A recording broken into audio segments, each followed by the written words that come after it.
I have something to share with all of you. But first, good day, good morning, good afternoon, good evening. And then, very importantly, I want to show you something. Today, I want to show you what Korean summer feels like. And if you are in the same boat where you feel like you're in hell, please tell me, because I need someone to share this with. It's currently 26 degrees, all right? 26 in wherever I am, which is a place called Wolsandong. And it's 26 degrees. It says it feels like 29. All right. Now, normally that's okay. That's all right, right? It's handleable, right? It's definitely a hot summer's day, but it's okay. What is not okay is this. Just this one. Hang on.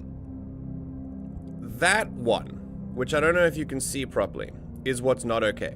That one says humidity. And then under that it says 93%. Now again, when this happens naturally, now this is we've had many days in Korea where the humidity has been 100%. At what point am I drinking the air? I beg of you, 93% humidity. I'm sitting here feeling the air. I can feel it. It's awful. 93% humidity. I'm sitting in soup. That's exactly what I'm doing.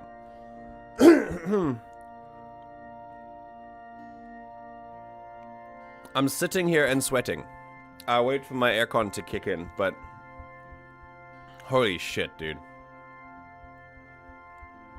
Yeah, see, I don't know how we measure humidity. That's what I thought, Alpha. I thought 100% just means the air turns into water, but apparently not.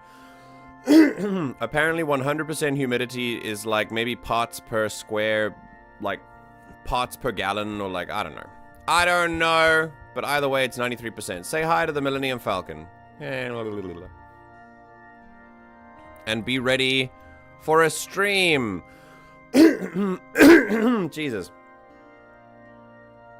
Welcome, everyone. Welcome, one and all. It doesn't matter how you've arrived today, just that you have.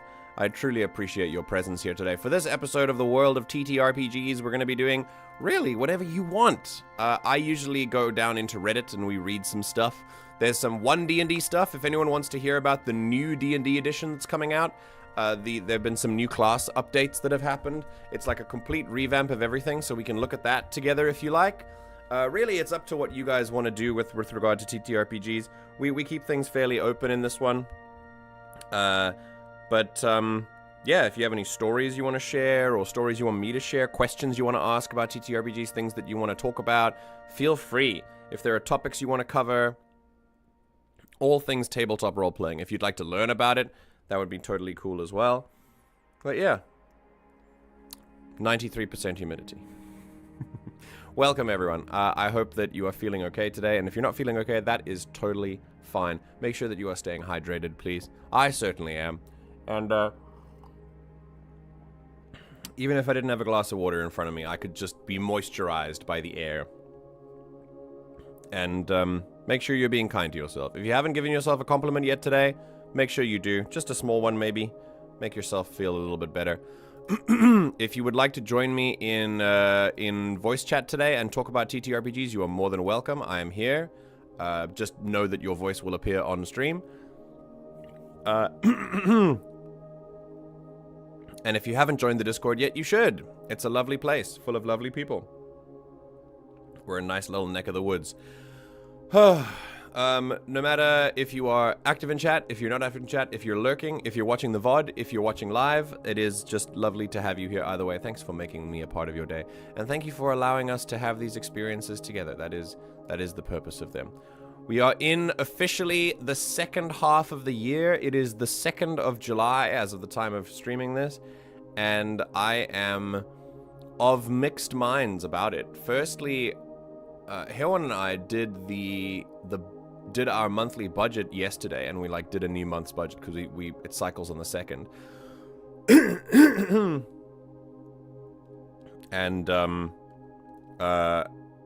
And we realized every month when we do the budget, we get an opportunity to tell each other that we're doing okay, because we do save a little bit every month, which is nice, and it's more than what most people can say. So it's really we appreciate our situation, especially since only one of us is working right now, and yeah, it's pretty cool. It's a cool time. It's a lot of stress. Like, money obviously stresses everyone out, but it's nice to have that moment of appreciation. And I think we also did, at the end of every month, we also do we also do bullet journals where we talk about how the day's gone, and like and at the end of the month we look at the month and see how that's gone. And it's always nice because at the end of each monthly section is the highlight of the day, and we've written like a highlight for every day in every month so far. And June's ones were like a lot of stuff happened this month that we were really happy with, and it's just always nice to, it's easy to get stuck in the moment, and more difficult to actually look back and realize you've done a lot, and you've done some good stuff. And even if you haven't done a lot, if you've done a couple of good things, then that's fine too. So yeah, that's what I've been doing, and I feel a bit better about that. The second half of the year, this month, I plan on doing more research into what I'm going to do next, where my life is going to take me next, what's going to happen to the streams. I have a massive mind map where I'm going to be planning all that out. And yeah, let's see how everyone's doing. Kit, Raz, Alferg, Fly. Oh, Fly, hello! And Hewan, hello. Oh, greetings from a pro lurker. Correct. Oh, Raz, are you also in hell? Fair enough. Humanity drinks the air through the nose. That is what it feels like when we're on 100% humidity. It's a lovely, toasty 29 degrees in my apartment. It's 4:13 a.m. and I can't sleep. 29 at 4 in the morning is insane. That happens here. Jesus, Raz. Are we on the sun together? I think we actually do absorb some moisture through the skin. Yes, we do. We absorb a lot of moisture through the skin. Indeed. 1,000-year bird? Huh? What do you mean? Also, I'm gonna start up some music. If you want to know what it is, you should go check out Pocket Bard. It's a great music tool, and it lets us listen to cool music like this.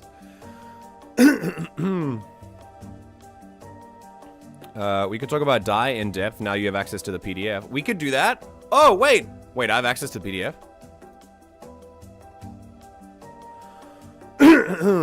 Wait. Oh, did you put that up? Did you put it up in the TTRPG? Ah, where did it go? Where is it? Show me. Ah, Millennium Falcon, the 1,000-year-old bird. That makes sense. I get that. You sent it to the TTRPG forever ago. Okay, I'm gonna scroll up. Let's see if we can find it. Has link ? Or is it has file? Wait, let's look from.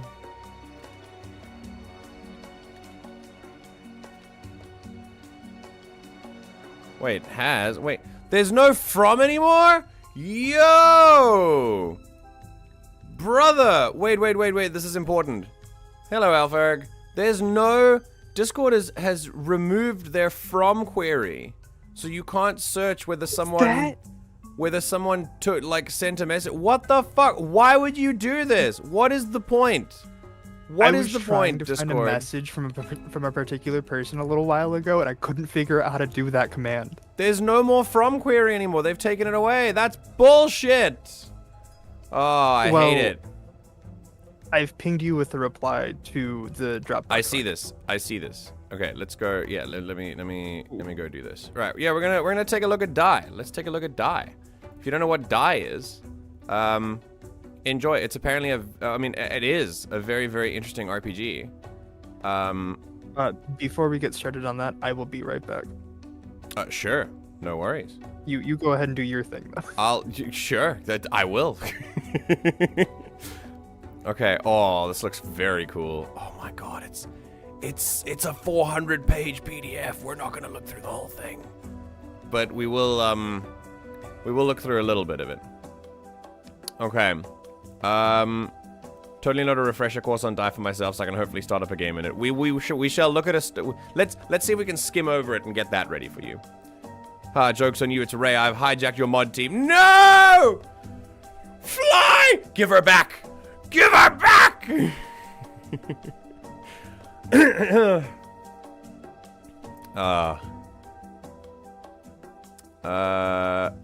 Hi. Oh, Lucky. Hello. Welcome. Welcome.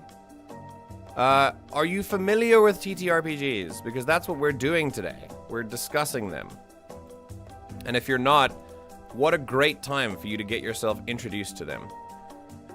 All right, we're gonna look at a TTRPG system called Die, which, as I've said before, does sound pretty ominous, but it does also relate to the singular dice, as in die, and it makes us it reminds you of the way that the system goes, which is more specifically like one die at a time. Like you roll, every class has its own die that it rolls. Most of it is actually kind of unnecessary. What, the 400 pages? I think only about 100 to 150 pages in it. Well, then why would they make it 400 pages? Oh my god, there are comic books.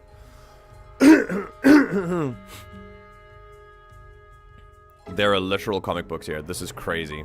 This is so cool. Okay, we're gonna get a setup as to how die works.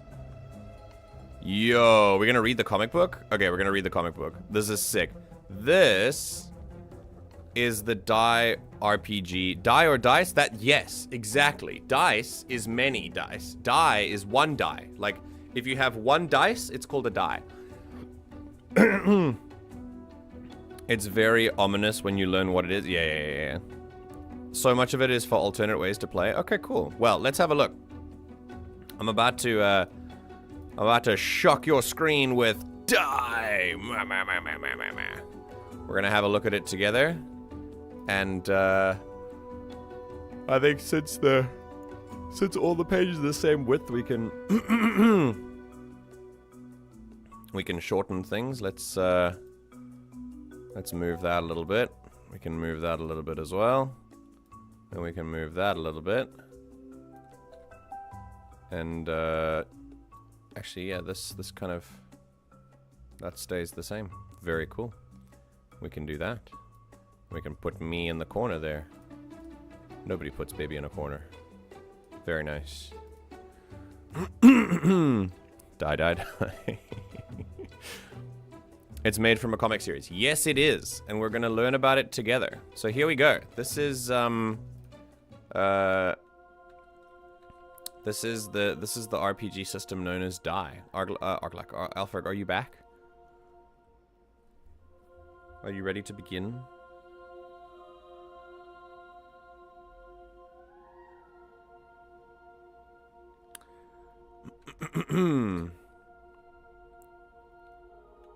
By the way, I told you I was going to camp your live streams. You're welcome here. It's okay.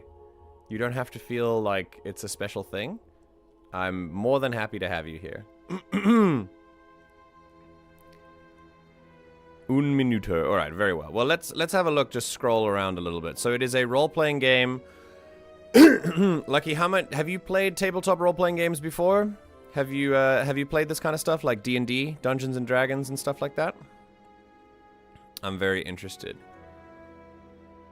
Okay, we are going to we're going to have a look through this system, just kind of skim it a little bit because we've done this a couple times before with other systems. And yeah, let's see what this one can do.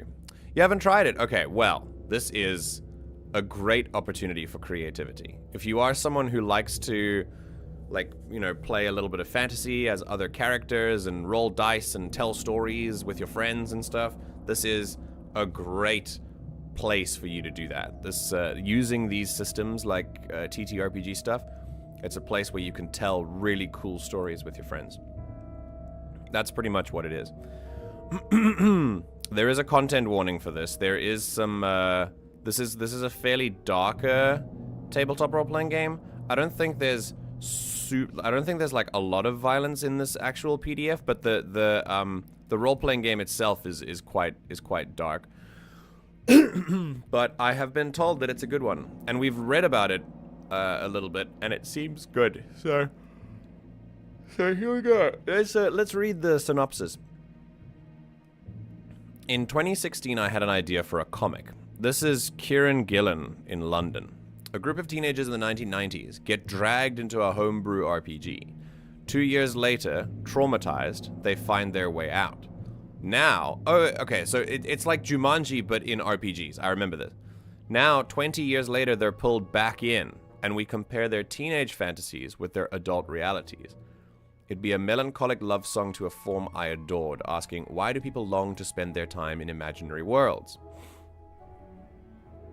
Stephanie Hans and I had been looking for a chance to create something together for years, and I knew this was the one. We started work. In 2018, the first issue was released. In 2021, we concluded the series. However, it wasn't just an idea for a comic. It was also an idea for an RPG. It had to be both, and I had to work on them simultaneously, trying to make a game that lets you create your own die stories at home to answer the same question: why do we play games? For a long time, I was unsure which was the tail and which was the dog, whether it was a comic with a tie-in RPG or an RPG with a tie-in comic. Eventually, I stopped worrying. The dog ate its tail and became an Ouroboros. RPG, comic, it doesn't matter. It's all just ways of experiencing die. I released the beta alongside the first collection. Since then, it's been played, tweaked, expanded, and iterated until it ballooned to an enormous and unwieldy size. My friends at Rowan Rook and Descartes took it, distilled it, and together we created the concentrated volume you hold in your hands. Well, it's on my computer. We took it to Kickstarter, it went well, and here we are. Thank you. Have fun and or shuddering emotional catharsis. Thank you, Kieran. Alright, and this is the comic. It's pretty cool. I love the art. Very nice. And apparently, yeah, it is about people who play a tabletop role-playing game and then get sucked into the game. It's pretty cool. Yeah, it does remind me very much of Jumanji, yeah. It's very cool. Okay, give me a second.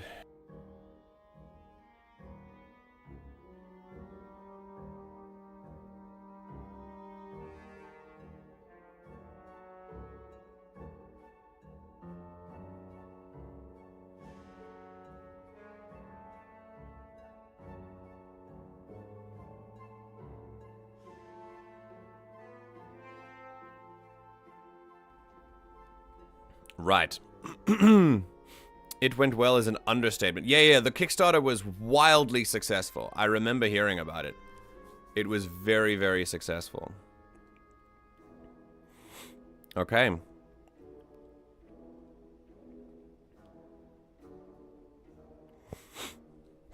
Hold on.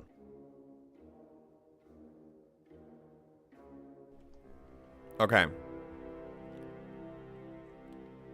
Friendship couldn't shut us up. The dice did.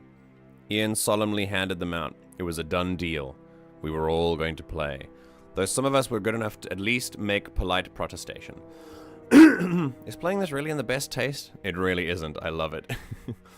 Single malt and a fancy dice has made me pliant. Let's do this thing. Has a spooky mystery game got a name? Sure. It's called... Die. This is so sick. And they get sucked in. So basically, I believe that it's like a modern fantasy kind of thing. You play as... The setting is like you play as regular people, and when you create a character, it's like you go into just the modern world as your ideal self, and you create a character that's like that has qualities that you want to possess, because you're basically playing as a character who goes into a TTRPG game. It's very, very interesting. It's very meta. So yeah, let's have a squiz. I want to make comics now. Do you draw? Are you cool with do you like doing art and stuff like that? Okay. Die is a comic book series by Kieran Gillen and Stephanie Hans, where a group of real-world, deeply flawed adults are transported to a fantasy world via a predatory, sinister role-playing game. There, they're transformed into Paragons, each of whom is a warped take on the core fantasy role-playing classes, like a fighter, a paladin, a cleric, a ranger, a druid, etc. In this world, they get to confront how their lives have diverted from their youthful fantasies, to confront their darker sides and buried secrets. They generally cause trouble. It's been jokingly described as Goth Jumanji. It is a portal fantasy for adults and is available from all good bookshops and Dropboxes. So, yeah. So this is a way that you can play a. Oh, you love art? Sick. We have a lot of artists in here. So you have it's basically an RPG where you play as an adult who then gets to explore their inner child and figure out when you're kids, obviously, like when you're a kid, you imagine what your adult life is going to be like, and then when you're an adult, that ends up being very different a lot of the time. Sometimes it's the same, but most of the time it's very different. And Die lets you explore that and be like, how similar is my life to how I wanted it to be when I was a child? It's very cool. Very interesting. So, in this game, you make your own entirely bespoke version of the Die story. You make your own social group of messed up, real-world humans. They're dragged to a world which echoes your own strengths and weaknesses, failures, losses, and successes back at you. It is your fantasy world, personal, and horrifically yours. Each of these visitors... All mine. What's that? It's yours, yes. If you're the DM, then yes. Let me share my screen for you. Thank you. Each of these visitors is transformed into their own unique versions of the iconic Paragons of the series. Dictators, Fools, Emotion Knights, Godbinders, Neo, or Neos and Masters. Okay, great. So there's 6 classes. They are named incredibly. They are... It's incredible names for the classes. Messed up real-world humans? Yeah, you're making people. The characters you make are just regular people. Who then get sucked in and become other characters. Yeah. Alright, so dictators break hearts with words in a blood fountaining out of people's mouths way. Nice. Fools rushing in with a smile on their face, knowing if it slips, they'll be torn apart. Emotion Knights know if they feel their passion strong enough, fear, hate, loathing, whatever they choose, they can decapitate gods. Godbinders, haggling with and bullying the divine to get their miracles done cheap. I love that. So it's a twist on regular... it's a twist on regular tropes, like regular classes. I imagine a dictator is like a bard, someone who like uses words and stuff. A fool feels like a rogue. I never made that connection for the dictator. Really? Maybe a warlock. I don't know. No. I just mean I never thought about connecting him to the other class, to like the standard D&D classes like that. Well, I would say standard D&D maybe, but I'm thinking more like standard fantasy classes, because this is what they say. They said that all the classes are like warps of standard tropes, like standard classes, and D&D came from that standard as well. That's why I'm using that as like a reference. But yeah. Well, what would you say? Like if you were to bring this No. I think you're right. I just never thought about okay. the fact that they are like that. Yeah. I imagine a dictator is like a bard. Yeah. Fools feel like a rogue.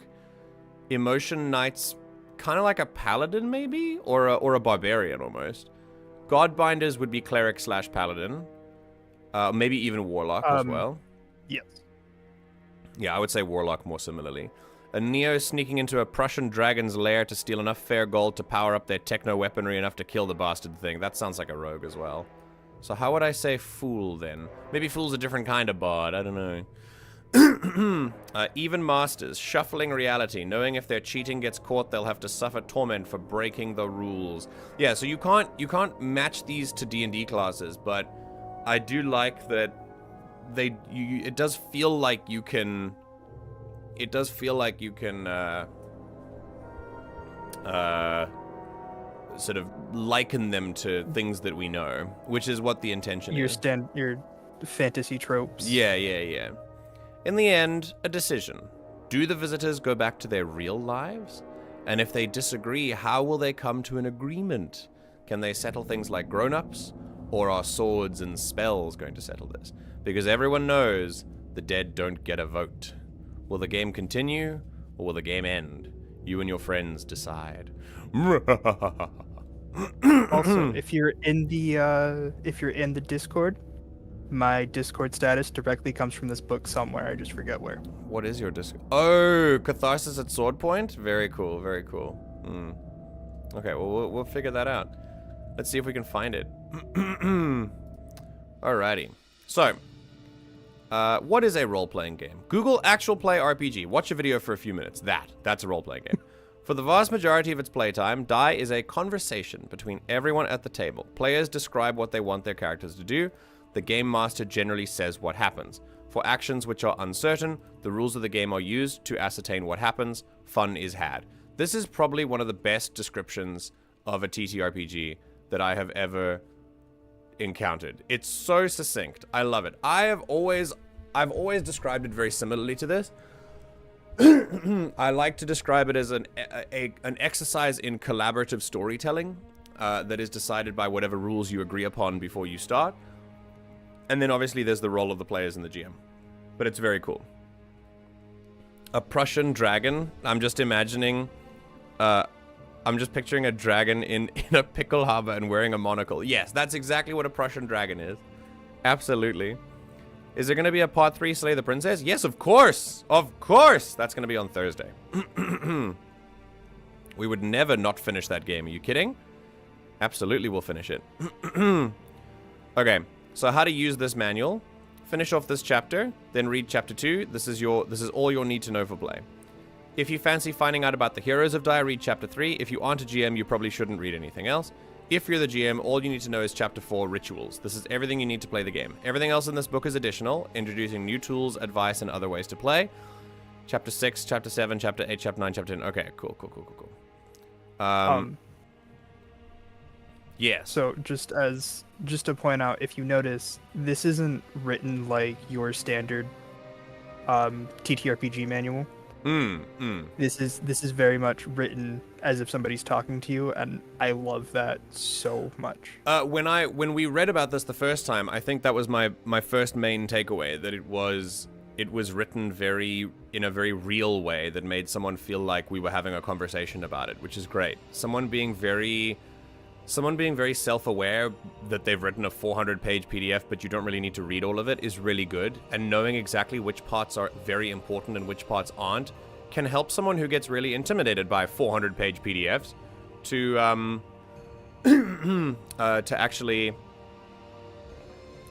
actually get through them and consume them. So, a note on tone. Go ahead.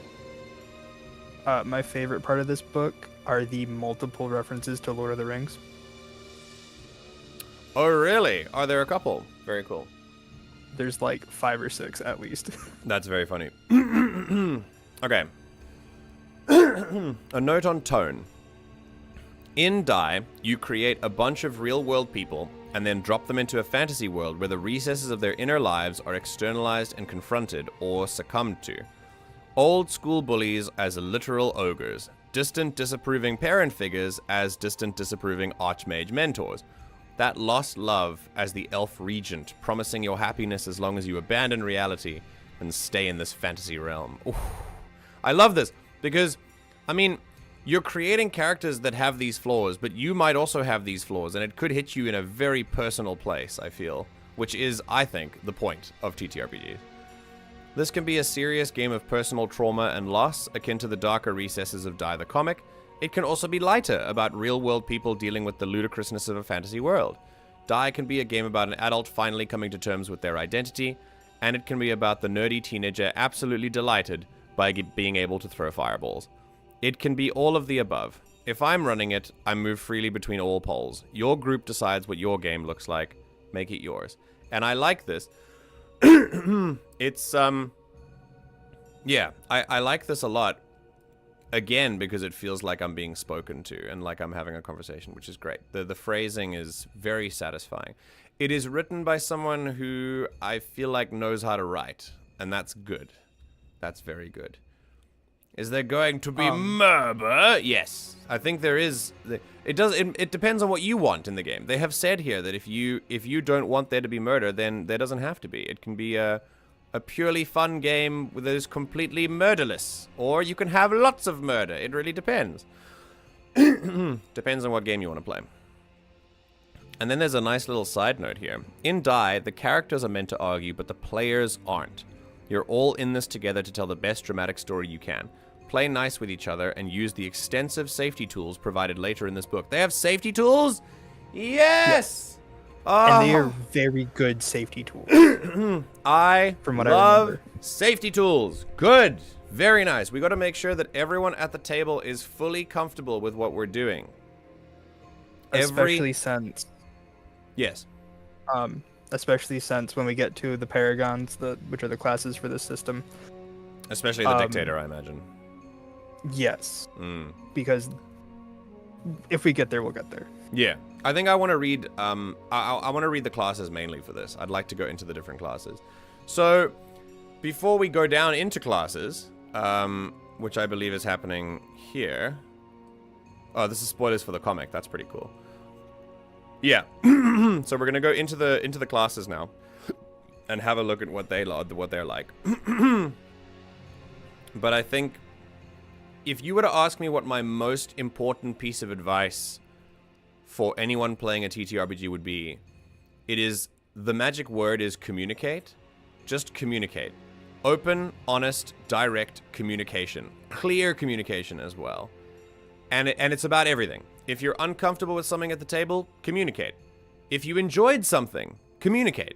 If you have a problem with another player, communicate. If you feel like the dice are unfair, communicate. If you feel like there's a rule that you want to change, communicate. If there's a fight between two characters and you feel like it's getting a bit personal, communicate. That it is the golden rule. As long as you have set up a system of complete communication that is open and honest at your table, there is no problem that cannot feasibly be worked through. You can get through anything as long as you communicate. And remember that being in a tabletop is a microcosm. It is a small example of learning real-world skills.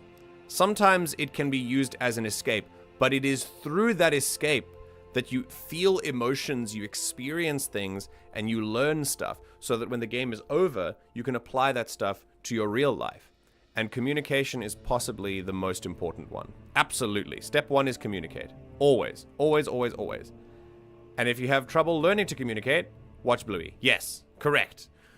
Lucky, why do you delete your messages? They're good. I agree with them.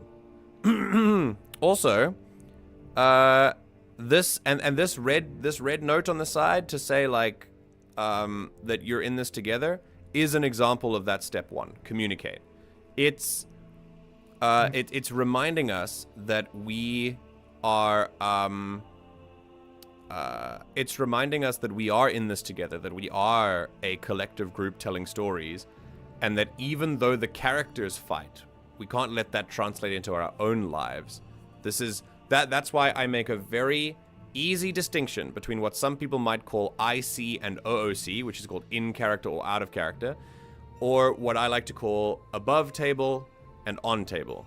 When you're on the table, you're talking about you and your characters, you're talking about the experiences that they're having, and above the table, you're talking about you and the players, and how everyone is feeling about what's going on in the story. There has to be a very important and clear distinction between those two realities.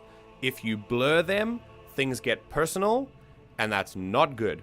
I cannot tell you with lots of MMO experience and role-playing in a ton of MMOs for many years of my life, I cannot tell you how cringe it is to watch people lose grip on the difference between reality and what happens in the game.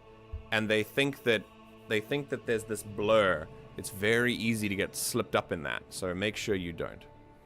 I hear background music. You would be correct. There is background music. It's very pretty. All right. So let's go into let's go to the Paragons. I want to read about all of the classes. And I believe, why is the Master a different type of Paragon? That's very interesting. They get their own chapter. That's pretty cool. Okay. We're gonna look at a TPK. Video nasty. Yep. This is why I said that only like 100 to 150 pages are actually necessary. Okay, cool. Well, I think to showcase this, I think I'll probably read the Paragons and then we'll move on to something else. So let's start with page 19. Where are we? 15, 16, 17, 18, 19. Okay. Oh, Paragon. Oh, this art is absolutely fantastic. Okay. The next 5 chapters each spotlight a different Paragon. Dictators are artistic diplomats who manipulate emotions with horrific magical words. Fools are swashbucklers, rushing into danger and relying on their supernatural luck to survive. Emotion Knights are warriors who feed one sacred emotion into their arcane sentient weapons to devastating effect. Neos are techno-magical rogues, stealing the elusive fair gold to power their cybernetic gifts. And Godbinders are clerics who prefer to make deals with their gods to get miracles. The 6th Paragon, the reality-controlling game magician Master, is reserved for the GM. Ah, so it's not a player class. Wait, but, interesting. So they make the game system merges the GM role with the Paragons just like everyone else, so it like equalizes things a little bit maybe? I don't know. Yeah, like you can be a fool. The fool relies on luck to survive. I think a fool would be great for you. Yes, Alfred? The GM has their own character, and that character is the one that gets the master class. Ah, master interesting. Paragon. Whoa, that's pretty cool. It's very rare that GMs get one character. We often call them GM PCs, as in GM player characters. Sometimes GMs will have GM PCs in a tabletop game to try and push a story forward if they need to, but most of the time the game master will just play all of the other NPCs. And a lot of the time a GM player character can get a little bit... It's a bit of a risk to play a GM PC, because it's very natural for... Remember, the GM knows everything about what's going on. So it's very important to have the GM PC be a background character, because if they spend too much time at the front, they will overshadow everything in a regular tabletop campaign. I'm assuming this one has thought about that, which is fine. Yes, so because that is actually the typical given scenario is because the GM is the one who brings them all together. When they get sucked in, they just kind of disappear, and then the players take over. Yeah, pretty much, yeah. Okay, a Paragon's core abilities. The Paragon's name, the Paragon's class dice, a brief piece of text which describes the Paragon's core nature. It's designed to be read aloud to introduce the archetype to the group during character generation. Reasons why someone would want to play each Paragon, how to define their starting statistics and which statistics are key to each class, their equipment. Depending on the Paragon, it's a mixture of specific items and choices from lists. It'll define their basic defense score. Suggested looks for them, though each player gets to define their appearance in any way they wish. A description of the core abilities of each class, including their specific rules. Each Paragon has significant bespoke rules for their own unique nature. Okay. Shh. There's a player version of the Master in the appendix on page 351. Don't tell the judges of all reality. When I run die, I let folks swap their abilities after the first session or two if they don't like them. This gives a chance to experiment and gives them time to read the section before the next game and see what else is available. This could be explained at the table or inside the fiction. Better to bend the story a little to leave a player wearing a pair of shoes that don't quite fit, metaphorically.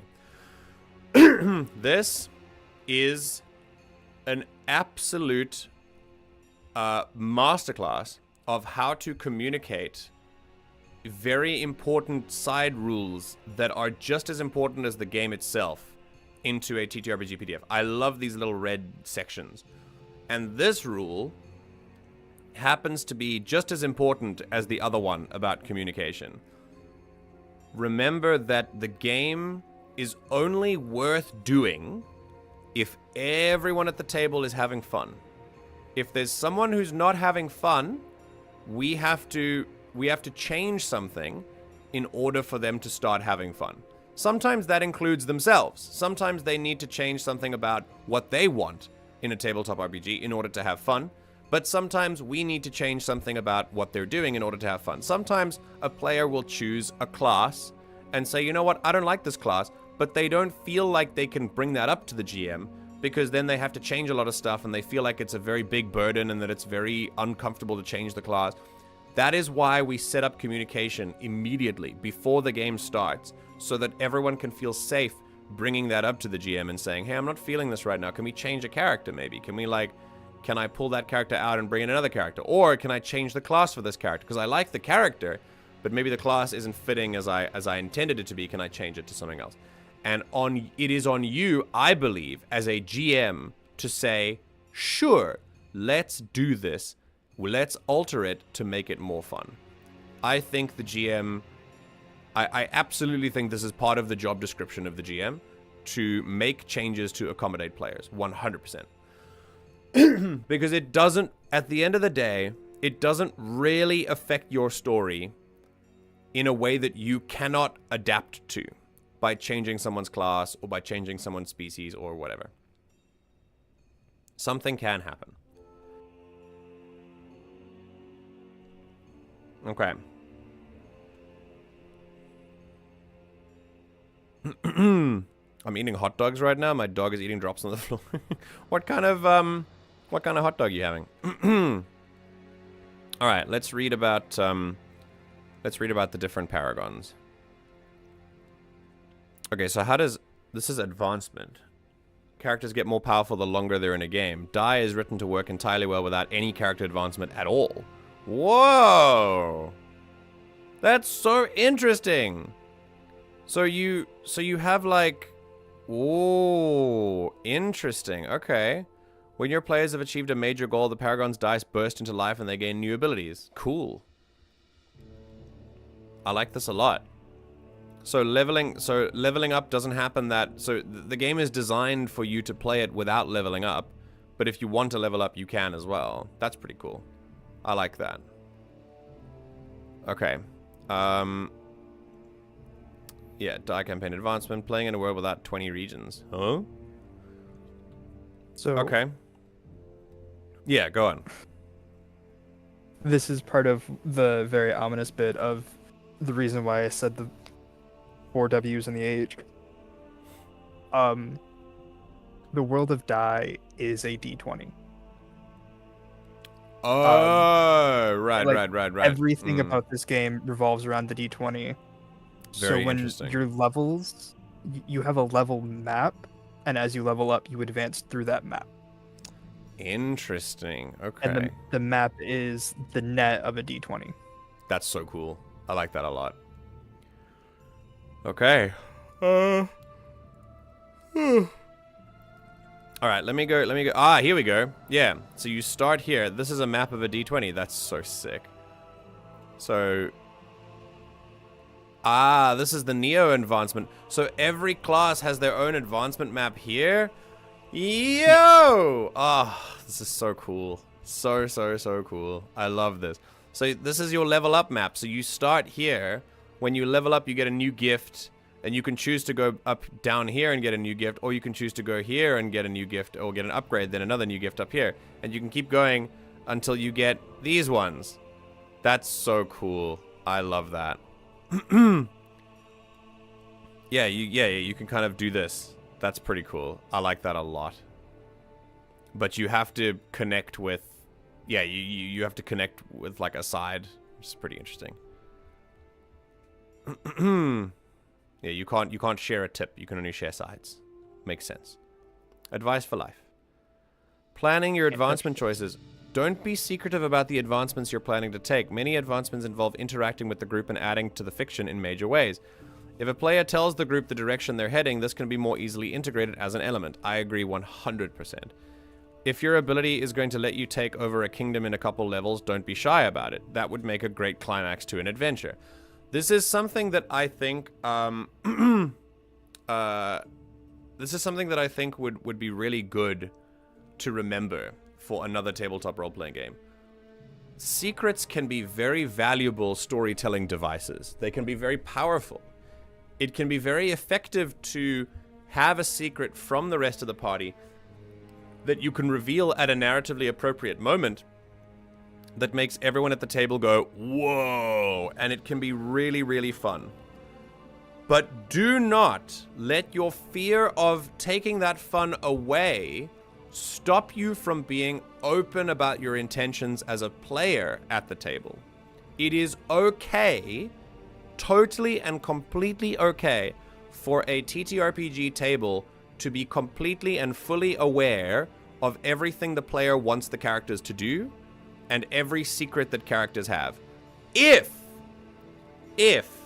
there is a clear distinction, as I said, between what happens out of character and what happens in character, what happens on the table and what happens above the table. It is so important. If you have that, then you trust everyone around you enough to role play the characters as if they don't know all of the secrets. Even though as a player you have told them everything. It is okay if you trust everyone at the table to tell everyone about the secrets your character has, so that we can roleplay a story where it comes out naturally because you trust the players to not roleplay as if the characters already know that information. That is called metagaming, and it is usually considered bad form. And a lot of people try to find ways to keep people from metagaming and to keep people from knowing stuff their character wouldn't know. And the trick is communication. That's it. It all goes back to that golden rule. Because if you have that, you can have much less of the other one. The other thing. I think, Alfred, you were trying to say something.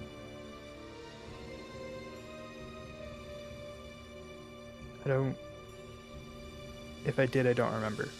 Cool. Okay. Advancement is both a reward and a narrative goal. It tells the group what sort of things you want to see in the world. Yes. Especially with a world like Die. Okay. Here's the Dictator. Right, we're gonna find out, hold on a second. Alrighty. Let's find out about the Dick Potato. The art is awesome. Very cool. Let's read a little bit. Also, this looks like a D4, and I think the Dictator's class die is a D4. So let's see. Someone's sleepy. Are you sleepy? Do you want to take a nap? Feel free. You read a sad story. You cry. Do you think that's sinister? As if someone has artificially taken over your emotions? Of course not. That's just what art is. Interesting. Anyone who's ever met a dictator would disagree. By performing, they alter people's emotional states. Dictators play people like a musician plays a harp. They can pluck the strings. They can snap them. They're like bards. If everyone was fucking petrified of bards. That's very cool. I thought they might be bards. That's what I thought. Glad to be right. Play a dictator if you want to. Be an artist whose performances warp others' emotions and even create magical effects. Use your imagination and creativity to work out exactly what your awful gift can do. Be hated and feared for very good reasons. Yeah, so essentially what a dictator does is a dictator uses their power to tell people what to do, and then they do them. Basically, you're taking consent away from characters in the game, which is, like, huge, because it means you can do some pretty awful things. You have the power to do really awful things, and that will react in the world. It's very interesting. When I looked at these classes for the first time, I was like, damn, a dictator sounds really fun for me to play. And then I looked at the other classes and I went, never mind, they all sound fun for me to play, because they have made each class so intriguing as a concept, that and they have so much diversity within them. It's incredible. Very, very cool. I love how like out there the creativity is, that it doesn't, it's such an interesting twisting of the classic fantasy tropes. I really like it. Yeah, so here's an interesting note about consent. The dictator's voice must never be used to take consent away from players. This is why you communicate. This is why you communicate. Why? Because if players know what the dictator wants to do, then they can plan for it as the characters. The characters can have consent taken away if the players are okay with that. It's really up to what you're okay with. That is why we have a safety tool check before we start playing. Every die game starts with preparing the magic circle, which includes a stage where the group delineates what the dictator can or can't do, and whether dictators will even be in the game. No matter what's decided, dictators should use the safety tools, get consent from all players, and check in frequently throughout play. Absolutely. That's why I'm so intrigued by this. I think this is a role that I could play very well, because it's so important for me to communicate. I think I would really enjoy being a dictator. Don't clip that. As we're talking about a TTRPG. Yes, Alfred. I hear you humming and hawing, and then I keep talking, and I feel like I interrupt your thoughts before they begin. No, mine earlier was because one of my cats was grooming the other one. That's very cute. You've now mentioned your cats. That is a cat tax. You must post a picture in the Discord. Thank you. All right.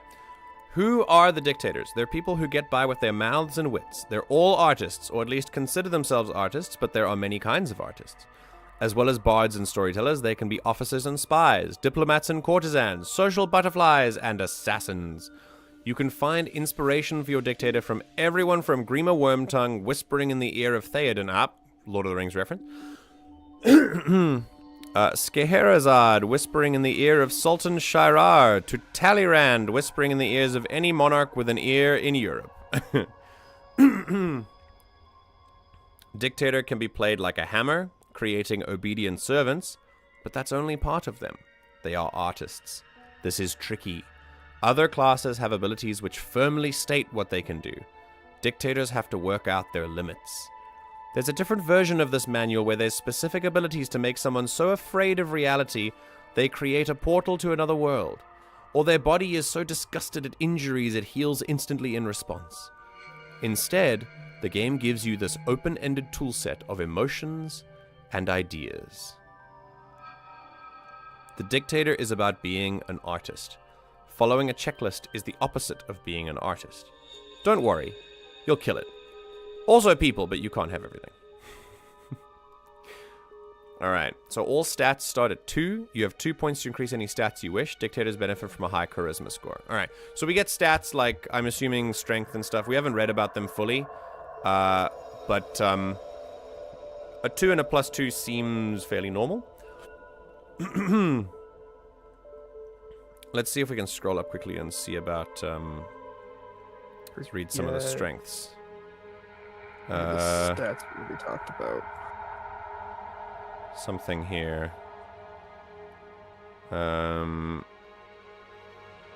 Attacking actions. Specials, real world, in detail, the core mechanic. Main stats. Strength, dex, con, wisdom, oh, it's D&D. So D&D stats. That's pretty cool. Stats are represented by a number between 0 and 4. The average person's stat score is 2. A stat of 3 is on par with the most competent people on Earth in this area. A stat of 4 is significantly better than anyone on Earth. Someone with Dexterity 4 can perform gymnastics at the level of an Olympian without any training whatsoever. A stat of 5 is beyond a human. Okay, cool. So basically, as a Dictator, you can... these mechanics are really interesting that I've found. But if you're intrigued, you can read more. We're going to go into a deep dive of Die. If people want, we can do like a part 2 of this in another TTRPG stream. Let's see here. There we go. Okay. So if you have 2 points to increase any stats you wish, you could have a 3 in 2 skills, or you can have a 4 in 1 skill. Having a 4 in charisma seems quite fun. But having all stats starting at 2 is quite interesting. Because it means you are good at everything, essentially. You can choose one of the following options. A rapier, use dexterity instead of strength for its dice pool. A dagger and a ranged weapon, a bow or a pistol. Magical death touch? What? Huh? What does that mean? Do you just touch people and they die? Or is it like unarmed combat? Magical death touch. That's interesting. Wait, so instead of you could have a sword, you could have a slightly shorter sword, or you can just kill people with your finger. What do you mean? Is there kill? Is there a thing about this? Like, do they say things down below, like what the magical death touch is? It's been like a year since I've read this. Okay. I don't remember off the top of my head. This is very funny. All right, you are wearing Defense 0, austere, severe, angular outfits, flamboyant, straight out of a stage show, spectacular evening wear, or something else. Very interesting. Okay, select your emotional palette. What class does this? Every artist has their favorite themes. As a Dictator, you play with emotions and wrap them to your will. Choose a spoke from the emotion wheel. That's what I saw here. Oh, I love this wheel. This is so cool. To be your focus, these are the emotions you manipulate. The Die's emotion wheel is based on Robert Plutchik's theory of emotion, which theorized there were 8 primary emotions and all other emotions were formed by increasing or decreasing your intensity or mixing them. Okay, so we get to choose an emotion. Vigilance, ecstasy, admiration, terror, amazement, grief, loathing, and rage. Very cool. If you combine loathing and grief, you have remorse. If you have grief and amazement, you have disapproval. Interesting. Amazement and terror is awe. Admiration and terror is submission. Ecstasy and admiration is love. Damn. Vigilance and ecstasy is optimism. Rage and vigilance is aggressiveness. And rage and loathing is contempt. This is, I mean, it sounds pretty accurate to me. Very cool. And I like how it gets less intense as you go. So, like, boredom is like the least intense version of loathing. Damn. This is sick. I like this a lot. Okay. You get to select one. You get to choose a spoke. So basically, I can manipulate grief. I can manipulate rage. Oh, this makes me think of so many cool options for a character like this. Okay, the voice. The voice is the Dictator's gift, and it lets you issue commands with magical force. Emotions are tweaked even to supernatural extremes. The voice can easily make people cry with joy. It can make people cry so hard their face slowly melts away in impossible ecstasy. Jesus. This could be rough. Bye, Lucky. Thanks for being here. Have a good day. Oh, it's gonna get so rough. This is crazy. Yeah, it is the finger poke of doom, Raz. That's what it feels like.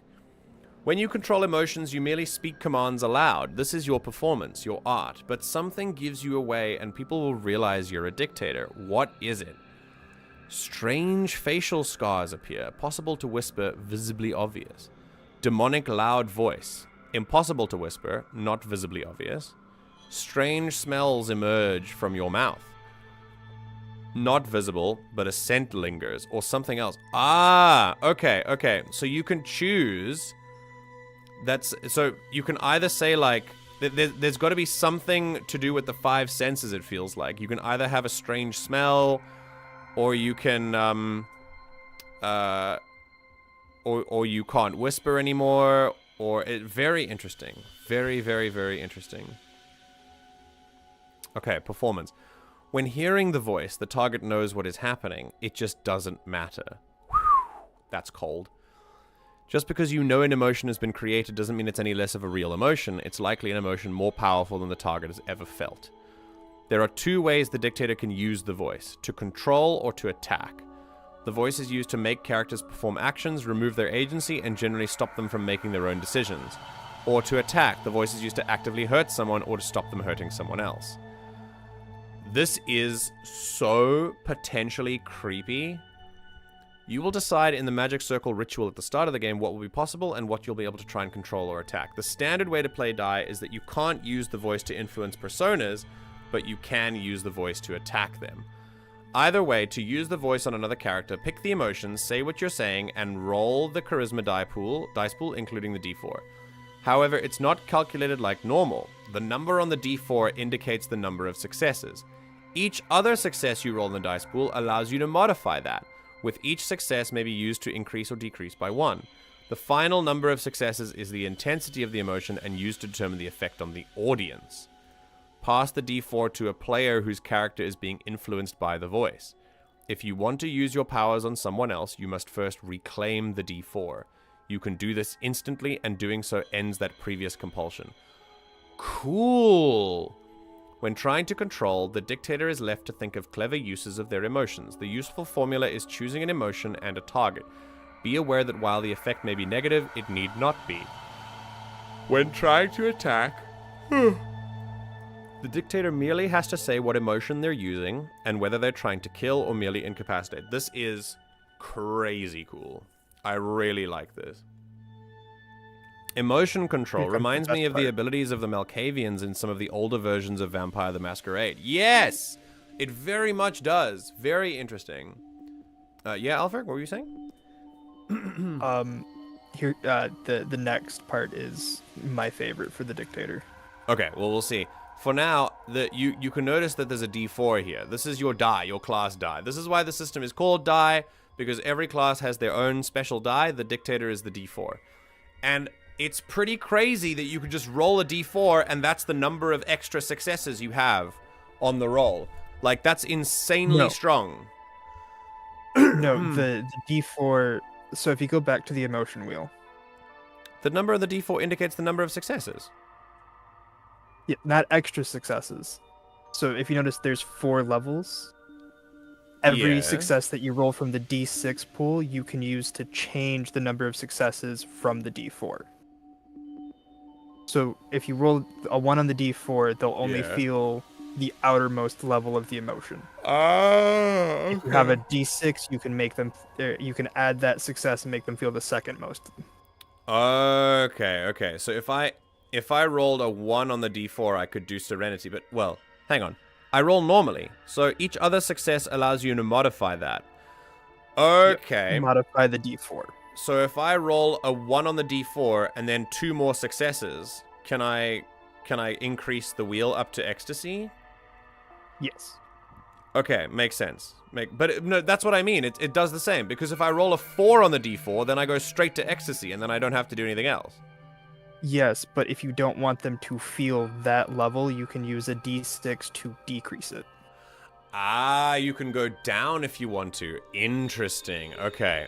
But that's what I mean. The D4 is like very strong because it tells you like this is how much power I have over you, and it's really it's almost guaranteed that I'm gonna succeed, which is pretty interesting.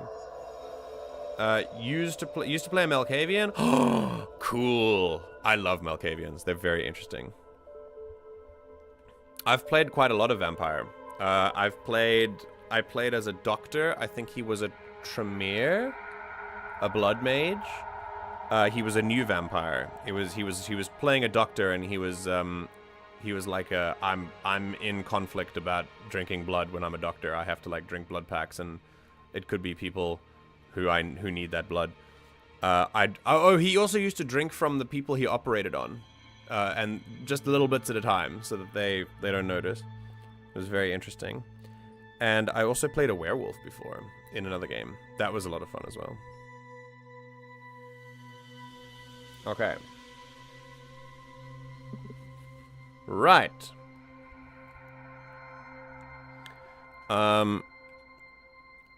Let's see. If you can use the voice to control your fellow personas, you should still consult one another as players. Yes, good. In Die, even if the personas are fighting, the players are collaborating. Correct. That is exactly how it works. How do people respond when the voice is removed and their normal emotional state returns? Broadly speaking, badly. Fear and me could lead to someone running away from you. Or it could lead to their heart exploding in sheer terror. See the emotion scale later. But you're an artist, Dictator. You can be more imaginative.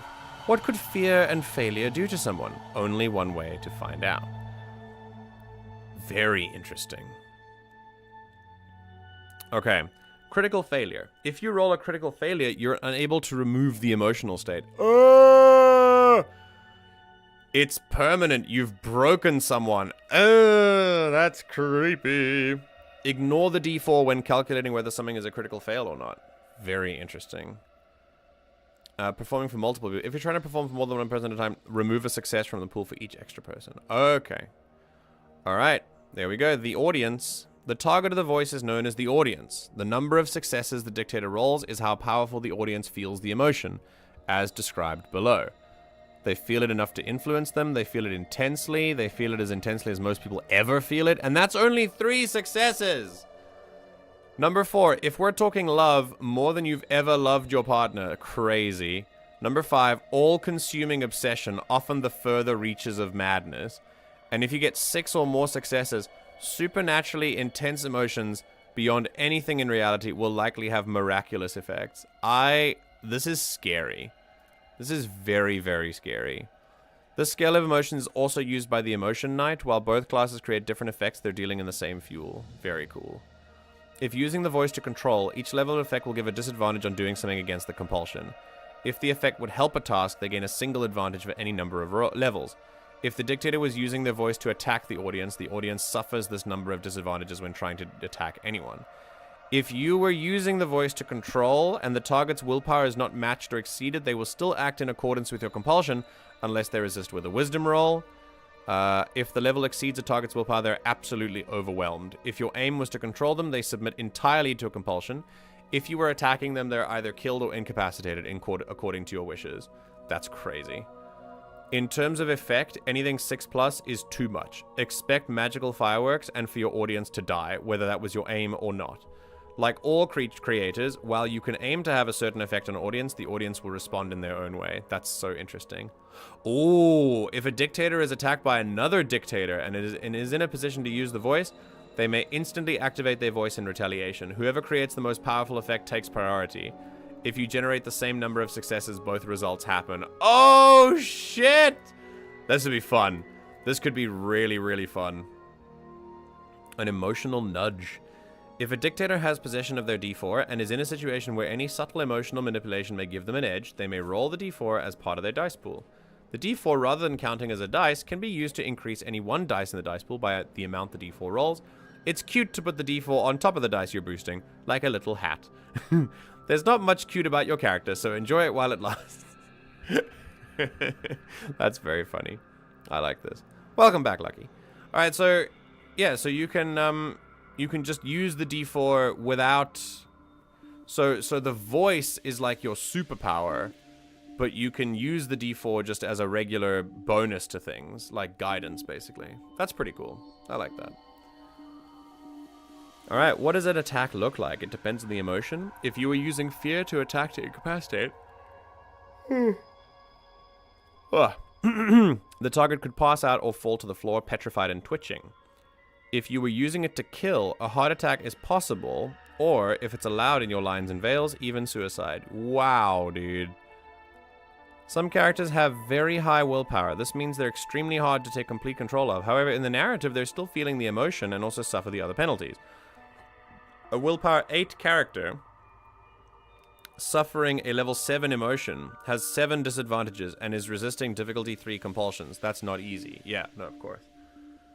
Very cool. Okay, I'm gonna skip over the rest because it's gonna take a while. it's quite long. I want to go to a different one. So, let's, yeah, this is all very good. I really, really like this. I love the Dictator so far. Let's keep going down to... Let's do the Fool, and then we will call it for die. And we'll do something else. So this is the Fool. Very nice. I like this. It's very punky. Always look on the bright side of life. As the song goes, it's true. If a fool's laughing, you'll get out of this hell alive. If you get a laugh, your enemies won't be laughing for much longer. Don't take things too seriously, and it won't get too serious. At least, for the Fool. The Fool's the swashbuckler, a romantic rogue, the life and soul of the adventuring party. The rest think they're irresponsible, but the Fool's abilities mean the only responsible thing to do is be irresponsible, so screw everyone else if they can't take a joke. Fools rush in, and their friends have to deal with the consequences. Very cool. Play a fool if you want to bound into action with a grin, knowing your luck will protect you. Get out of any situation by the skin of your teeth, even if it means making a few sacrifices. Deal with the chaos when pushing your powers too far inevitably bites everyone on the ass. Okay, we're gonna figure it out. Alright, so same stats as the Dictator, except they benefit from dexterity and charisma. So you can have a fine and noble longsword, a rapier, a cutlass, martial arts, ooh, a pistol, or concealed throwing weapons. Very nice.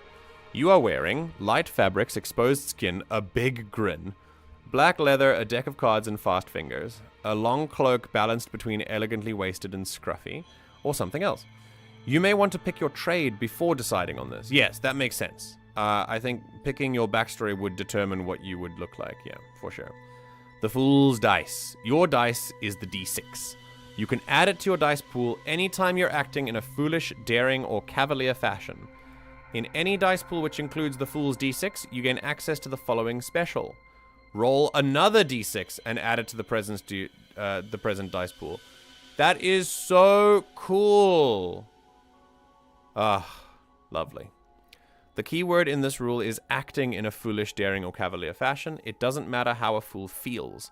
Slap on the grin and save the day for as long as you can. But Doctor, I am Pagliacci. I don't know that reference, but it sounds fun. And, yes, it doesn't matter how you feel about it. That's interesting. As long as you're acting in a certain way, it doesn't matter if you feel that you're doing it. It's pretty cool. Ah, interesting. Here's the D6 net. Flukes. Choose one face of your D6. Draw a circle on it in a non-permanent marker. If you roll the circle, as well as the usual effects of the number underneath, some fluke of luck will happen to your benefit. Example flukes. A foe is buried beneath a pile of something unfortunate. Somebody reveals something they really shouldn't. An unlikely event causes a welcome distraction. The GM can then choose to modify it. I would absolutely draw a circle around my one. So that a bad roll can still lead to something good. 100%. The GM can then choose to modify it. The more advantageous you make it, the more a GM will likely tweak it. Burying a foe between something unfortunate is likely fine. Burying all your enemies beneath something unfortunate is begging for the GM to bury literally everyone in the something unfortunate slide.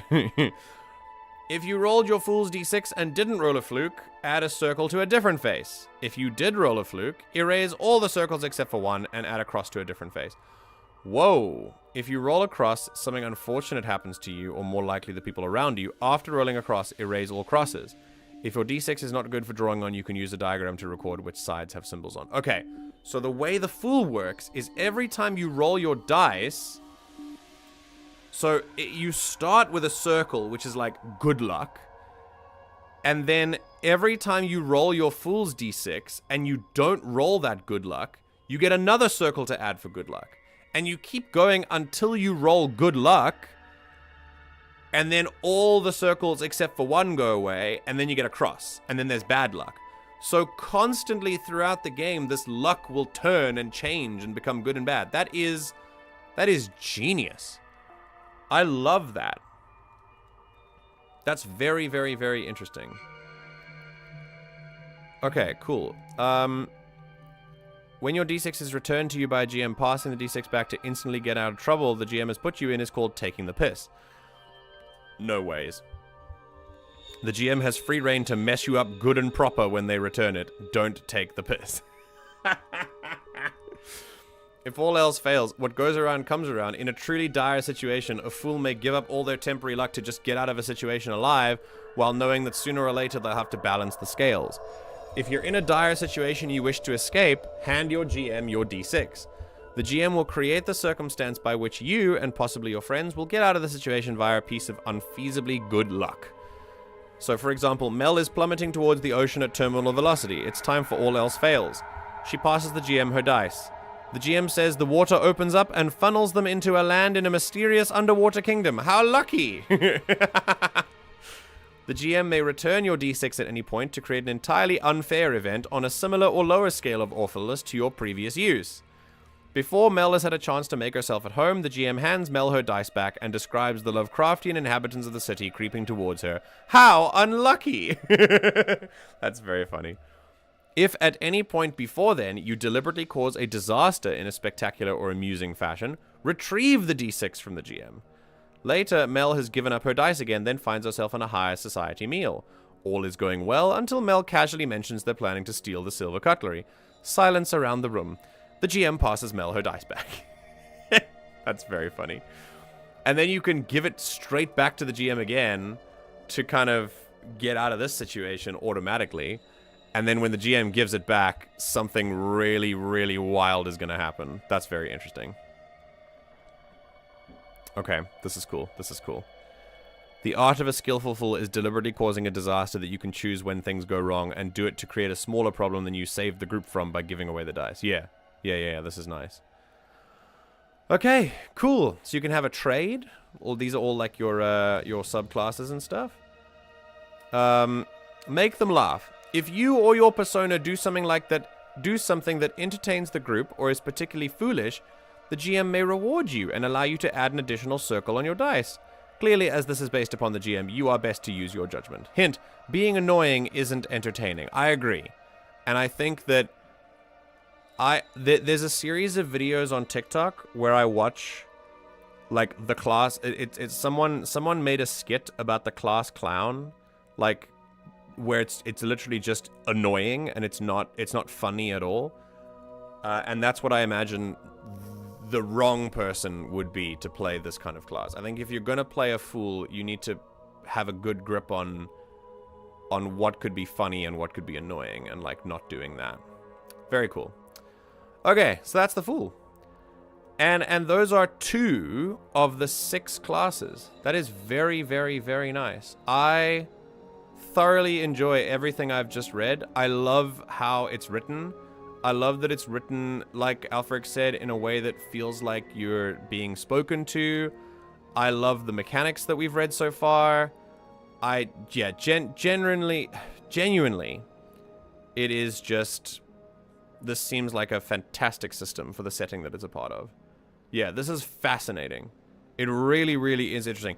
It's written in such an unusual way as well. All of the classes are so... Yeah, unusual. They play against type a lot. Their powers are very strong. But if they're all very strong, then you can alter the world in such amazing ways. But that's not the point of the world. The point of the world is to be chaotic. And what you're supposed to do is experience your emotions and have the characters be faced with their trauma, and just so cool. Such a cool idea. So yeah, I really, really enjoyed that. That was lovely. Thank you, thank you, Alfred, for this. I think if anyone wants to see like a more part 2 of this, I would very much like to go further into this, and I'm sure Alfred wants to make a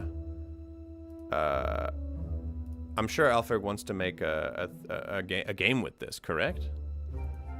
I do. Yeah, I do. So if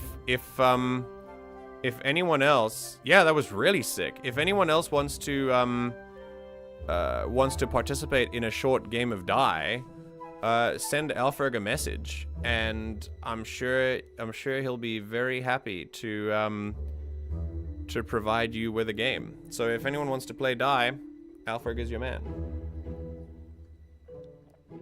Okay. I could have said guy and have that rhyme, but I think I missed the opportunity. Continue. I will say, Die is probably one of the perfect games for an online play because it's mostly theater of mind. Ah, interesting. Yeah, yeah, that's true. There aren't a lot of maps. I'm not seeing that. Yeah. Yep. Because if anybody, or obviously you, if anybody noticed while you were scrolling through, there was the list of distances. I think that is the only sense of physicality that the game gives you. I have noticed this. In this game, it doesn't feel like there's a lot of it feels like there's a lot of talking and not a lot of map stuff, which is great because that works for a GM, because then a lot of the plot making is in your head, which is great. I like that a lot. Very good. Very, very cool. Oh. You don't have Discord. That's okay, Lucky. Wait. Really? Wait. Because I see you here. I see you in Discord. I'm looking at your username inside Discord. Explain yourself. You joined a few days ago. Like last week. Tell me what I am seeing here. But you do, though. I see. I'm literally looking at your username here. Hold on. Yeah, it says here, Lucky Stars. Streaming mode is enabled, so I can't actually see. But you're here. Hang on, let me take a... I can't take a screenshot and show you. But you're here. Confirm. Literally says Lucky Stars. You're blue as well. You joined... You're apparently in the Discord. Is there someone else? Is there someone else called Lucky Stars? Because I don't know. Did you join and then Discord told you couldn't join? Is that what happened? But then maybe it was a glitch. Maybe Discord was like, you can't join, and then it kicked you out. But then you're still here. Very weird. Very weird. Should I kick you? How should I do this? Can confirm there's a Lucky Stars. Yeah, you're all there. What should I do, Lucky? What do you want me to do? Should I kick you? Do you want to come in later? It works if you're younger than 13, then Discord, because I think Discord has a 13 age limit. So if you're under 13, then they will stop you, which is good, because you know I'm a fan of that sort of thing. I think internet safety is very important. But yeah, tell me what to do. What would you like me to do? Since technically you are here. Can you could you can't open up the app and like see anyone? Or maybe you could join and you just don't have the app on your phone or something? I don't know.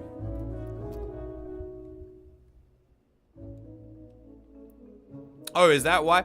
Ah, interesting. So does Discord does it let you join but not send messages maybe? Or maybe you can't see it until you turn 13? I don't know, man. I don't know. I would think it wouldn't even let you honestly. Yeah, I feel like there's something weird going on here. Oh well. It's fine. If you can see stuff, great. But if you're under 13, maybe get parents' permission before you come into the Discord. It is kid friendly, as I've said before, and you are welcome there. But of course, oh, you're not 13. Oh, okay, sick. Wait, as in under 13 or over 13? If you're under 13, then that makes sense. I think the age limit for Discord is 13.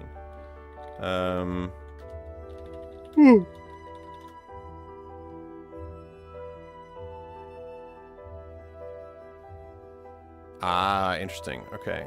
Cool. Okay. Yeah, so in Die, what do you think I would play? What class do you think I would play the best as, Alfred? If I were to join a game, what do you think you would like to see from me?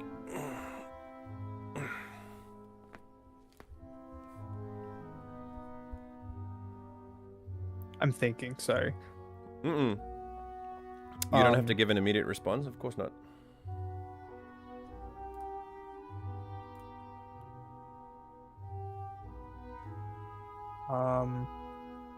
Probably either the Master or the Dictator.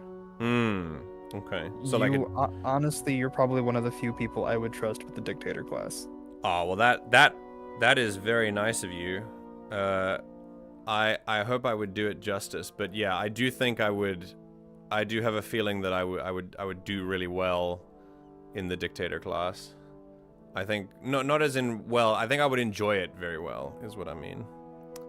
Very cool. Very cool. Okay. MJ would enjoy being a Dictator, confirmed. I would love to be a dictator. Just like don't clip that, please. Yeah, just like every communist, just all dictators.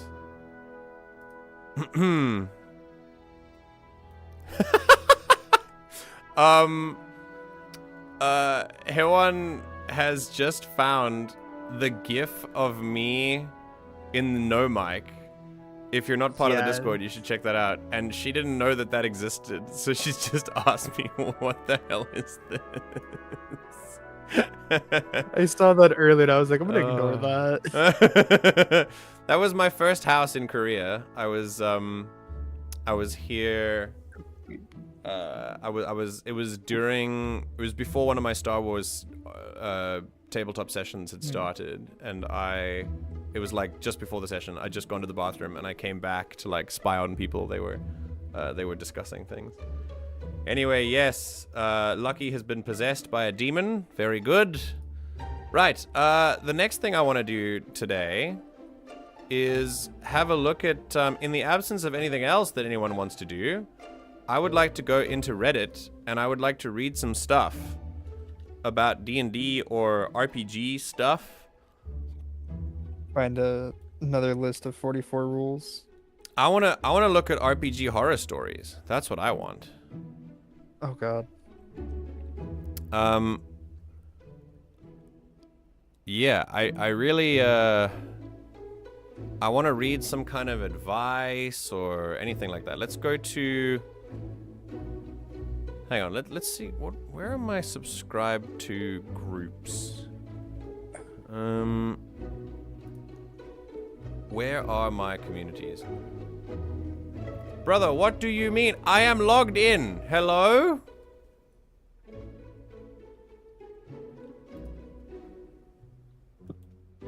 I am logged in. Jesus. How do I... Did I log in differently? Hang on, let's see. Is your Reddit linked to your Yahoo instead of your Gmail? No. Hang on. Let's see if I've got... Yeah, I've got the details here. We can have a look at that. I will look you up on Google. I don't know if I appear on Google. Do I arrive on Google if you search my name? I looked at my... I went on YouTube and searched my Slay the Princess playthrough, and I was like, Slay the Princess, like, analytical playthrough. And I had to still scroll down, and I couldn't find myself on the results page. So, we are just lost. I have to type in very specifically the everything GM in order to get you. And then I come up, which is good. It means that I've chosen a very unique name, which is nice. I like that. But I still need to be more well-known if I'm going to show up on just the general gameplay that I'm doing. Okay, where am I going? You're well known enough in my heart. Thank you. That's very nice. Right, where am I? Ah, it's a Google. It's my Google login. Okay, let's log in. Yes, confirm. Connection succeeded.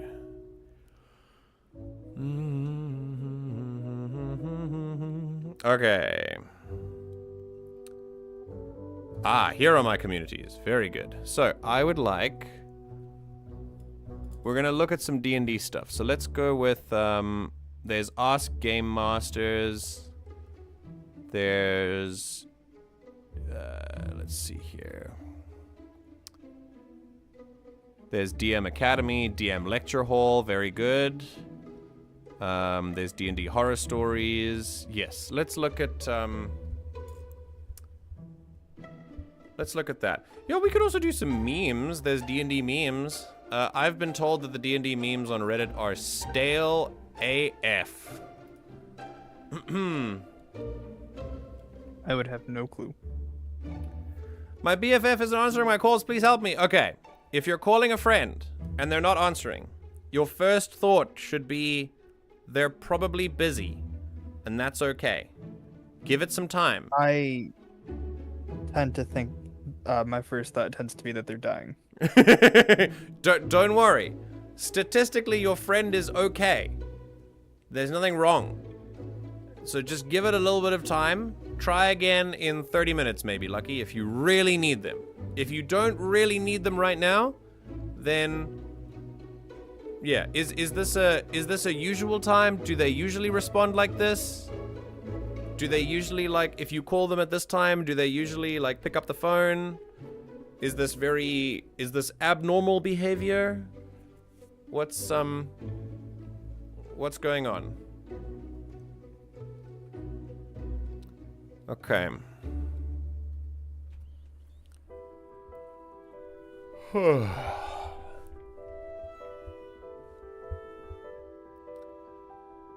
This is Ask Game Masters.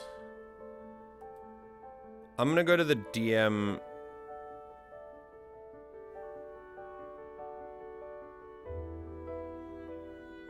We could go to the DM Academy. There's also a DM Lecture Hall.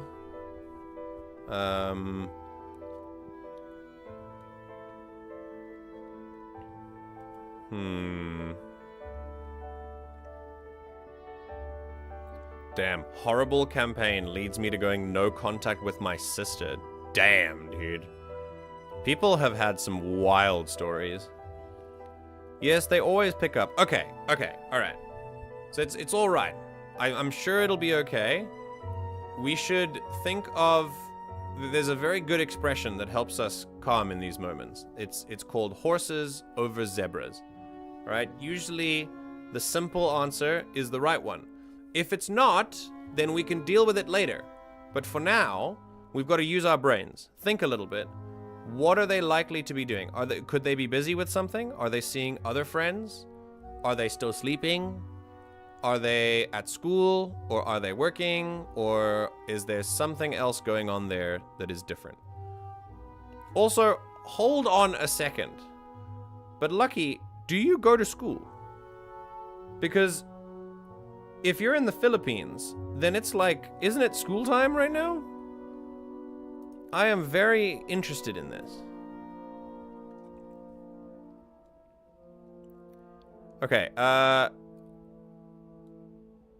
DM homebrewed a boss fight just to make me sit useless for an entire session? That sounds fun. We can read that. And the other one is,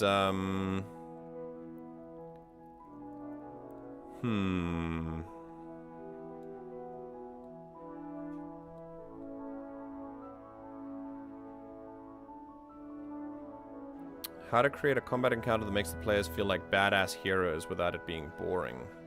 Let me share my screen again.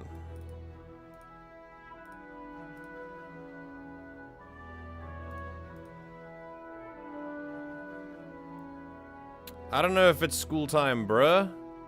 But don't you go to school? Does your friend have school?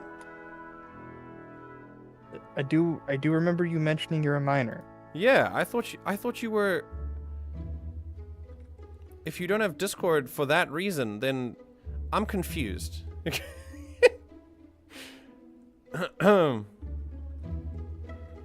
Okay. What sort of events would you include in an Iron Chef? Are you homeschooled? Because that's the thing. What sort of events would you include in an Iron Chef campaign? Sandboxes and roller coasters? Locathar PC. Is it okay to ask my players plans for the next session? Absolutely it's okay. How would a villain find a needle in a haystack? On what planes is slavery practiced? Nice. How does everyone keep records or lore of their campaign? I write it out in my foundry. Fighting enemies on stilts? That's hilarious. Okay. Alright, let's read this story. God, this sounds like fun. Alright, I need to zoom in a little bit, otherwise I can't see anything. Okay, there we go. DM homebrewed boss fight just to make me sit useless for an entire session. I've been a forever DM for a better part of 13 years. So I rarely get to play as a PC. A group of online friends decided to start a campaign and asked if I wanted to join as a player, and I happily agreed. My favorite thing to play is the classic Hill Dwarf Life Cleric, a character I've played as since the very first days of 5e. Because of this, I have a general layout of how I like my character to progress mechanically, and he had the ability to be a dynamic PC in a party. Flash forward about 6 sessions, and my cleric is now level 5. Wow, level 5 in 6 sessions? Holy shit. With a wide range of healing and combat spells for both melee and limited ranged combat. More screening spells to keep enemies away rather than directly attacking from a distance. That makes sense. The DM of the campaign, a very loose friend of a friend, had expressed her annoyance at how strong my character was. Oh boy. I explained I could tweak it if she thought it was too much, but she said not to bother and that she'll just adjust the campaign's difficulty to balance it out. A decision other party members said openly wasn't fair to them, but she seemingly ignored. Problem. You should not continue after this point. I'm not saying you should leave, but you should... If the other players are like, hey, this is not cool, the DM should go, oh, okay, what is cool? What is cool? What can we do here to change this? I would say this is 100% on the DM to try and resolve, especially if you're ignoring people. That is your responsibility to then go back and say, hang on, I shouldn't be doing this. So far, this seems to be on the DM. But I will also say I have a lot of strong characters in my current campaign. And yes, it does end up... What happens is, if the balance of power within the characters is very different, there are 3 ways that you can do things. You can either nerf the strong characters, you can buff the weaker characters, or you can change the difficulty of the campaign. Here's the issue with everything except option 2. This is why I think option 2 is the really only good one. Option 1, buffing nerfing the strong characters, makes them feel like the things that they've worked really hard to earn are being taken away from them because they worked hard to earn them. It takes away agency. It just doesn't feel good. Option 3 is changing the difficulty of the campaign. All that does is it keeps the problem is not the campaign. The problem is the player. This is why this makes no sense as a strategy. Because if you change the difficulty of the campaign, then the weaker players are going to get even weaker, and the strong players is going to get, weaker as well. So everyone gets weaker. The campaign gets more difficult, and now you have a balancing problem in the opposite direction. It's just not good. It's not productive. The only option I think is correct is option 2. And that is to make the weaker characters stronger in some ways, or to give them special abilities that help them fight on the level of the other one, or encourage more creativity in those areas. So, I have an example for this. In my current Star Wars party, I have a character, I have 2 characters that are very, very powerful in regular martial combat. Alright, one is a long-range sniper, and the other one is like an up-close martial artist. I also have 2 other characters who are force users, and they can do their own support stuff. They're powerful in their own way, but they're powerful more in the force aspect of things. So I'm going to exclude them from this version of the argument. The other 2 characters are a doctor, who is okay with melee fighting, but not amazing, and a slicer, who is also okay in melee fighting, but not amazing. And when I say not amazing, I mean in a normal campaign, they would both be top-level fighters. But we are in endgame content. These are godlike characters. They are insanely strong. So you really feel the power difference. The Doctor and the Slicer in this cannot compete with the sheer fighting prowess of the other ones. But that is where I adopt the strategy that I chose to go for, which is to buff those players. But how do I buff them? Obviously, if you buff them in the same way that the martial characters used their skills to get to, then it makes them feel cheap. Instead, get them to explore avenues within their own skill set that could allow for an easier time in combat that doesn't make them feel useless. For example, the Slicer now has a cool little invention, a wrist launcher on their arm that can now shoot computer spikes with programs on them into droids and computer systems in combat. So that gives the Slicer a really cool combat technique that we can now use. And just like that, it's helped a lot. The Doctor has stimulants or drugs that she can now like pump into the party members. And then now she has a combat ability. Drugs. It's really, really, really effective. This is why I think that's the only thing that you can do. So if there's an imbalance of power in your party, the main thing is the main thing is to buff your players. 100%. The main thing is to buff your players. Okay, hold on. Wax on, wax off? Yes, buff them with wax. I have to wait for 5 years to go into Discord. Lucky, are you 8 years old? That's by far the youngest person we've had here. That's crazy. You're welcome here, don't worry. But that's very, very interesting. That's only for counting physical age. Oh, that's true. Yeah, of course. But if you're 8, that means you might not have started school yet. Okay. Well, listen, your friend is probably fine. All right? Go again. It's okay. Don't worry about it. It's fine. No one has to know. No, it's our secret. We'll keep it a secret. Don't worry. No one else will know. I think what we should do here is give your friend like another 30 minutes and then try again. Remember, if it was you, if I were sitting here and I was busy with something and my friend called me and I was too busy to answer the phone, and then my friend called me like another 10 times, I would be like, "Ugh, I'm busy. Leave me alone." And it would get a little frustrating. So give it about 30 minutes and then try again. And then maybe send them a message and be like, "Hi, you should answer the phone."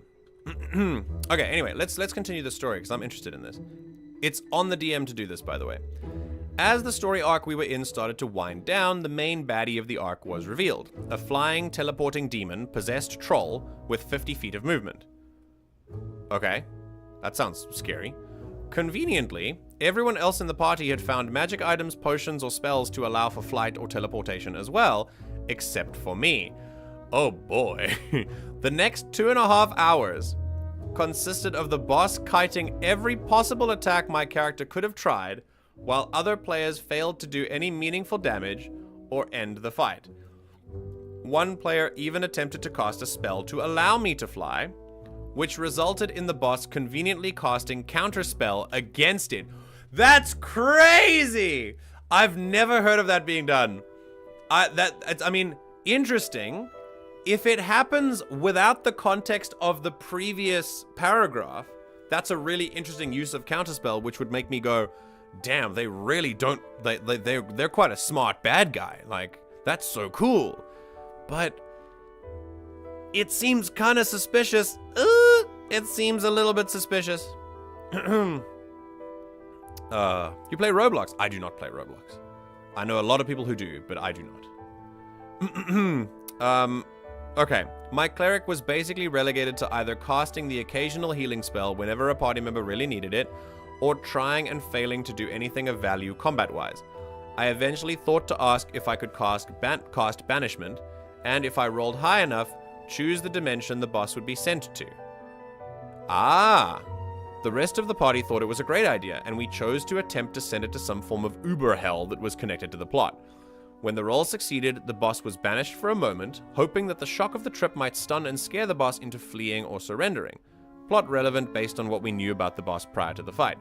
When the boss returned, the DM said the banishment had done absolutely nothing, I'd wasted my highest spell slot, and that it used the time it was banished to restore all of its lost HP. Rough. Okay. On its own, this just seems like a DM who who wants their bad guy to be scary and thinks that HP is like the way to do that. With the context of the paragraph, it feels a little bit more sinister that there's some targeting going on. Now, perspectives are important. So maybe the DM's perspective here and what the DM is thinking, I would love to read. Unfortunately, with these stories, we really only get one perspective. So we have to remember that when we read these stories, that we're only getting the player's perspective here. However, assuming good intentions, this does feel like some targeting is going on, which is very natural. It happens a lot to more GMs than you might think. The perception of targeting is also something that happens a lot more.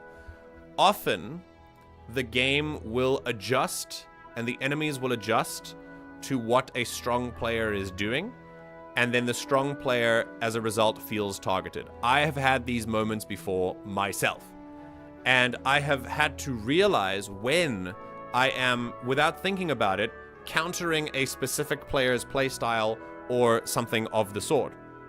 You have to make sure, as a GM, that you balance the game to reward your strong players while also making bad guys feel scary. There are ways you can do that.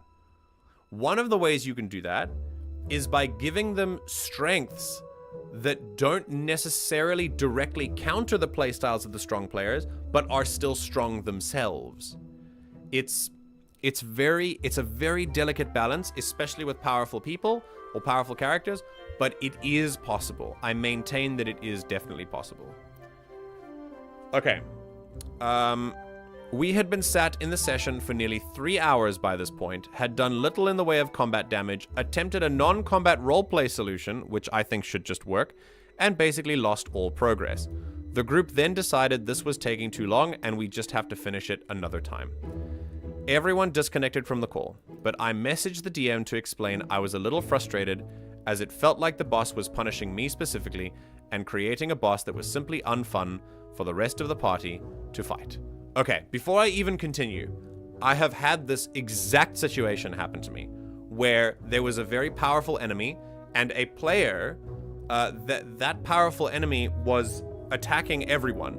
And in that specific, I know it sounds like I'm making excuses, but it's important for context.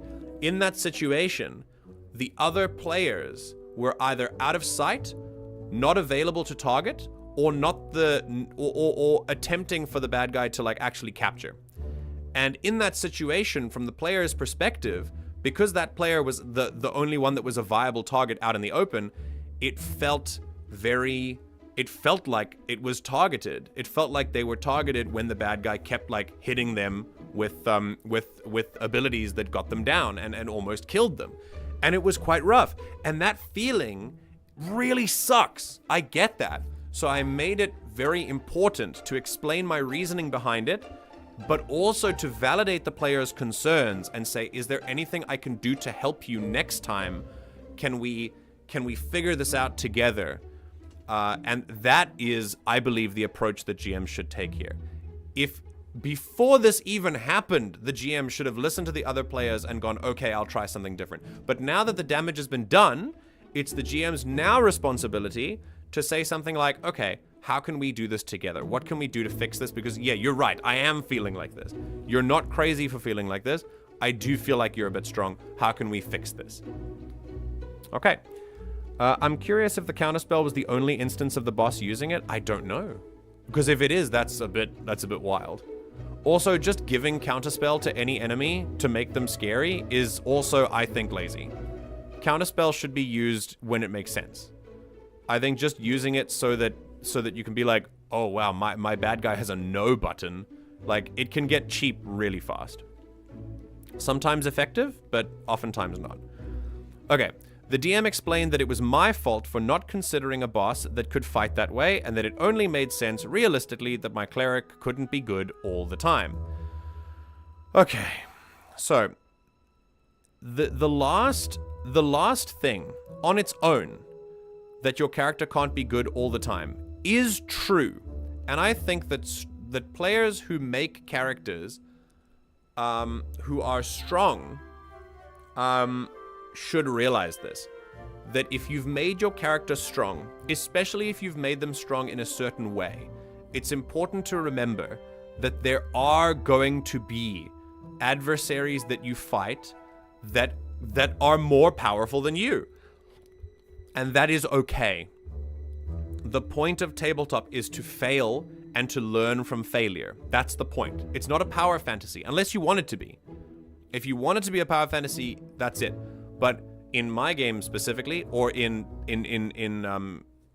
what I think the sort of average game is, I think it's a place where you learn from failure, because the dice fail all the time.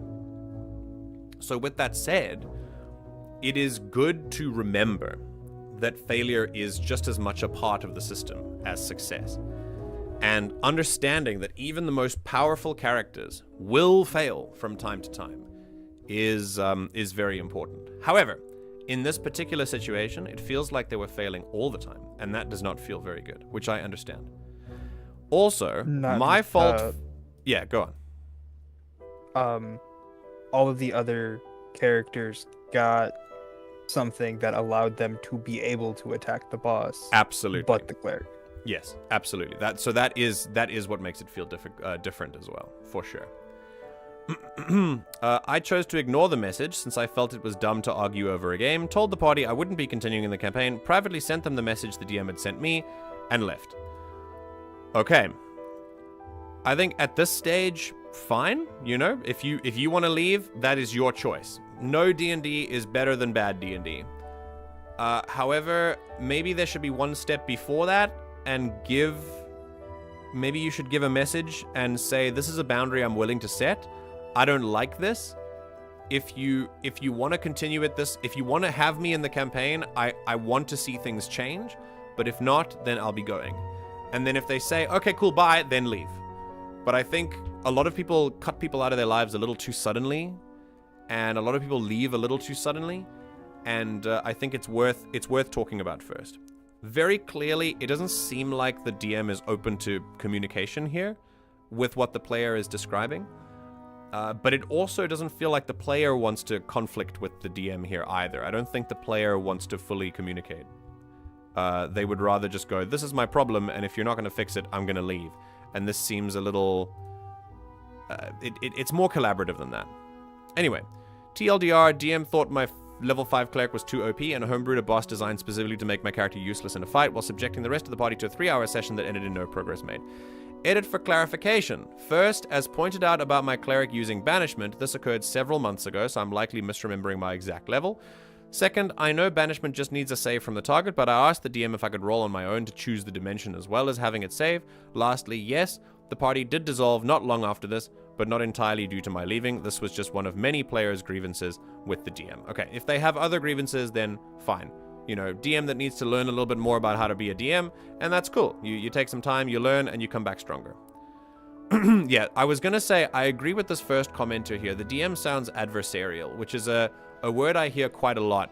People often talk about tabletop being the DM versus the players, or the GM versus the players, and I have so much hatred for that idea. I cannot quite explain how unsatisfying and how unfair and really just how unfun it is for me to think of it like that.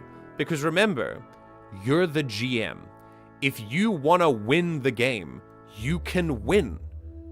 Just have a million monsters, because that's what you can do. You make the story. So it makes no sense to think of this as adversarial. There's only one way where it makes sense, and that is for the GM to stroke some kind of superiority complex in how they can quote-unquote challenge the players and like train their brains and stuff.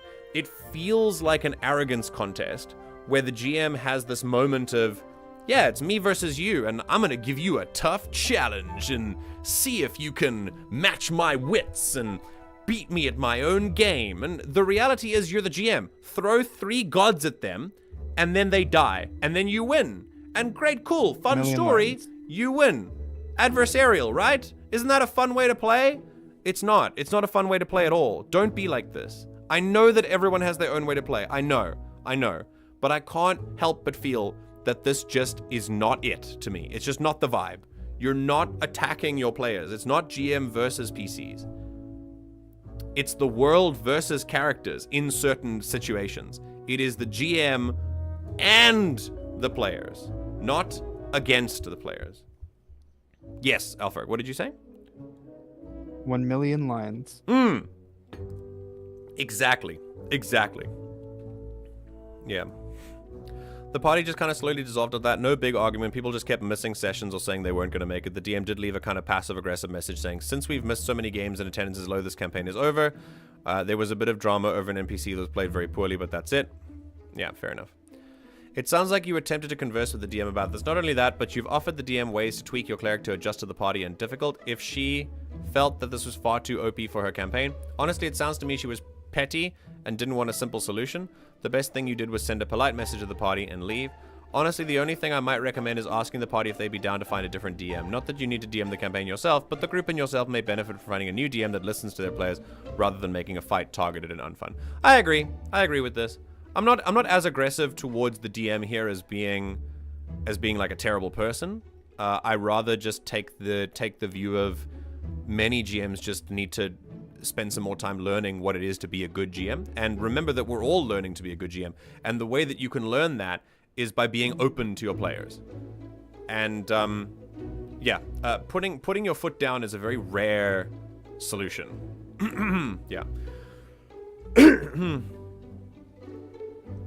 I'm kind of in the boat where I have to think really hard how to make encounters interesting for my superhero party in Mutants and Masterminds, because one guy is hilariously resilient.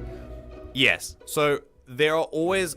I have a player that is very much a min-maxer, and there's in a fun way, like and I want to allow them that opportunity to do that, to be that thing, and the real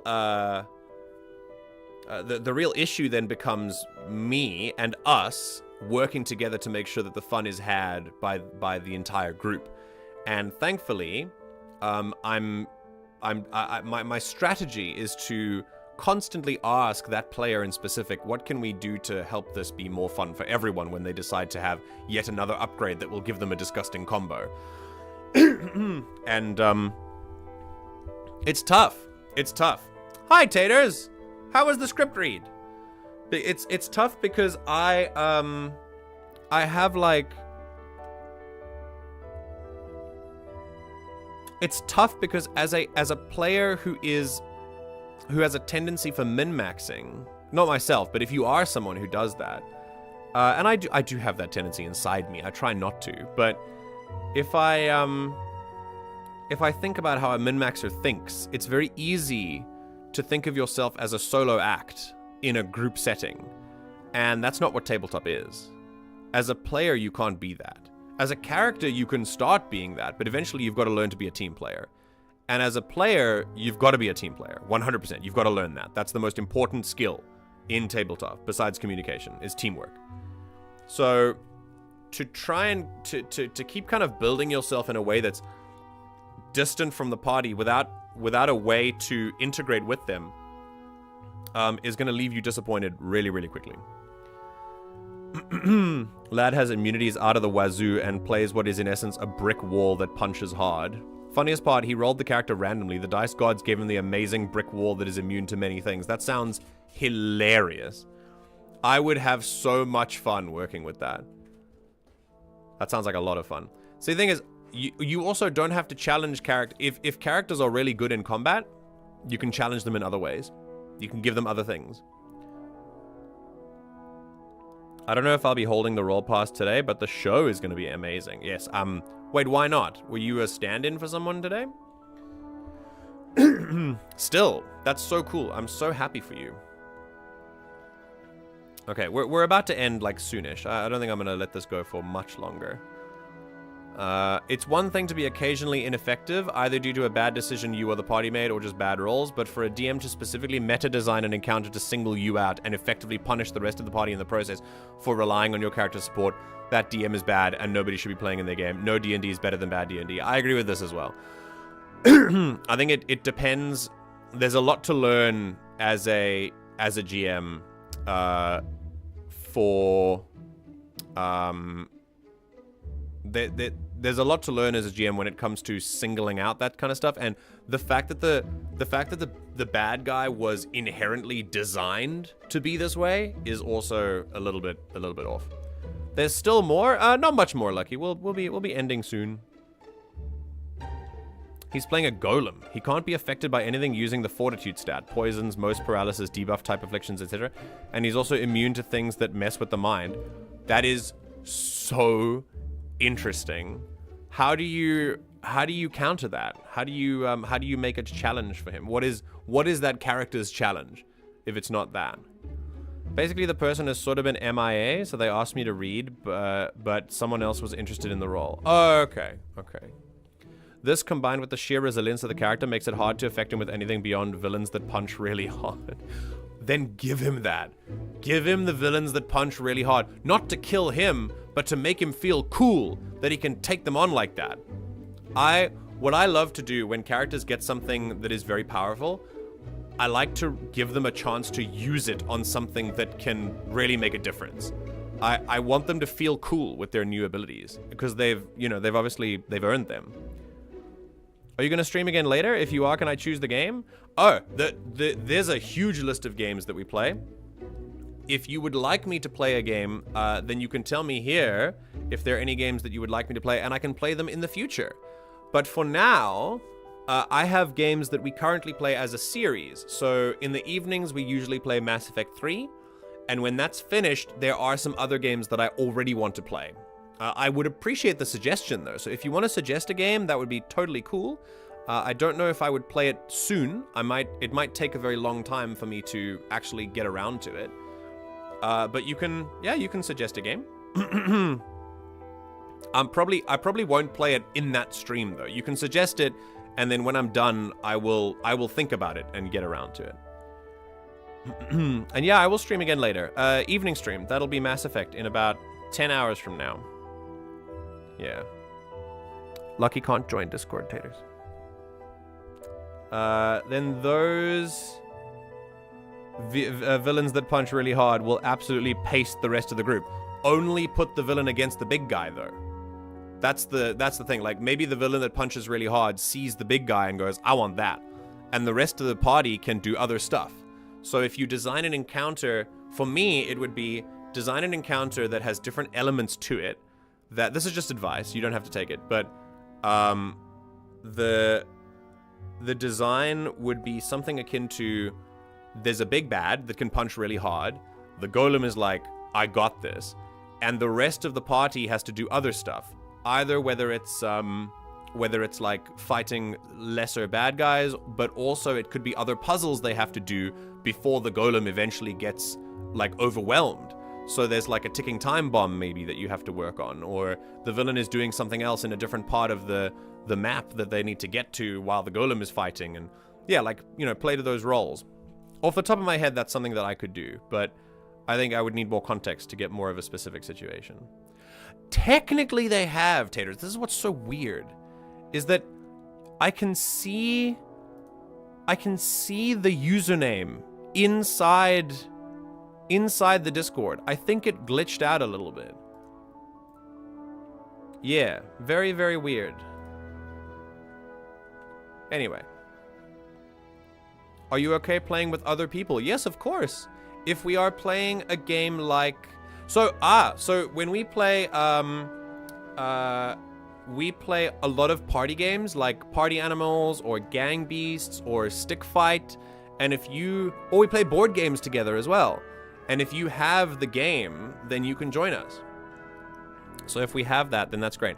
Also, we have board games that we can play with a website. So if you like to join us for those, we can absolutely play that. I would love to play some board games. Not today though. That's when I announce them.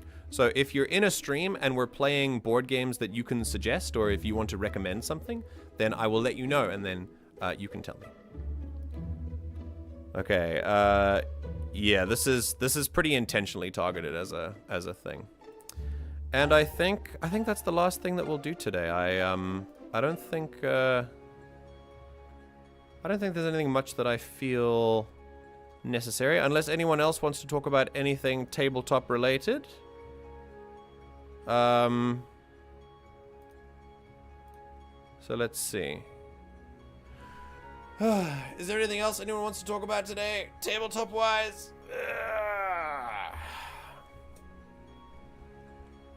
Do they or you have Gartic Phone? Taters has suggested Gartic Phone a couple of times.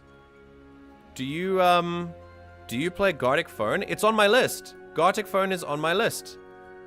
I wonder if, can you play it, can you play it online? I think you can play it online. Yeah, we can play it online.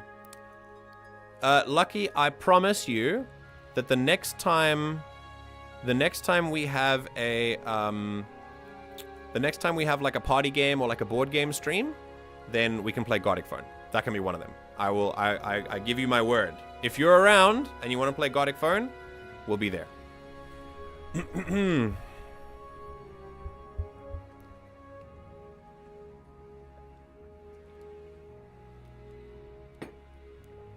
Alrighty.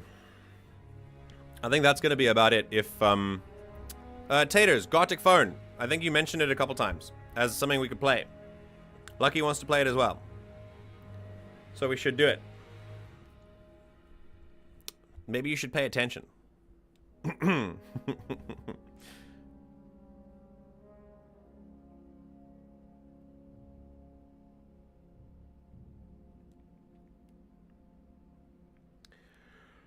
Gartic Phone is a browser game.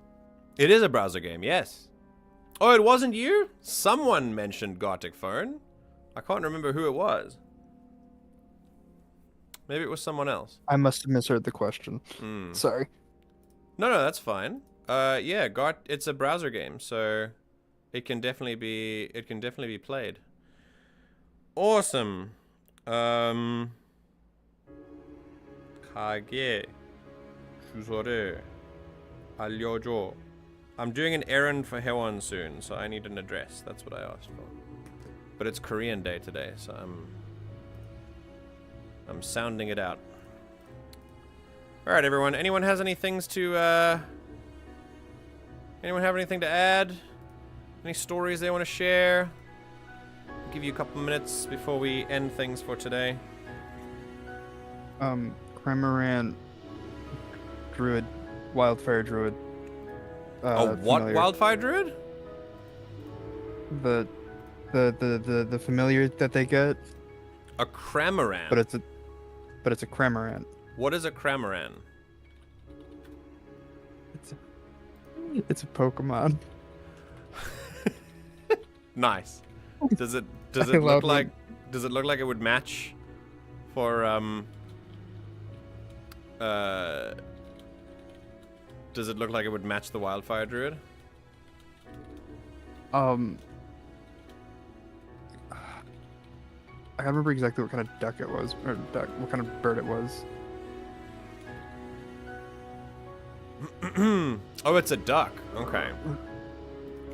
We shall see. Not a duck. It's closer to a pelican-looking bird. Ah, okay.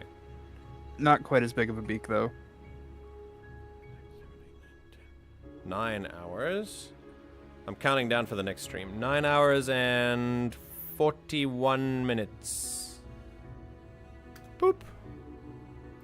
Is that 10 p.m.? That's 10 p.m. Very good. I have Gartic Phone on my computer. Maybe I can join you there. That'd be great.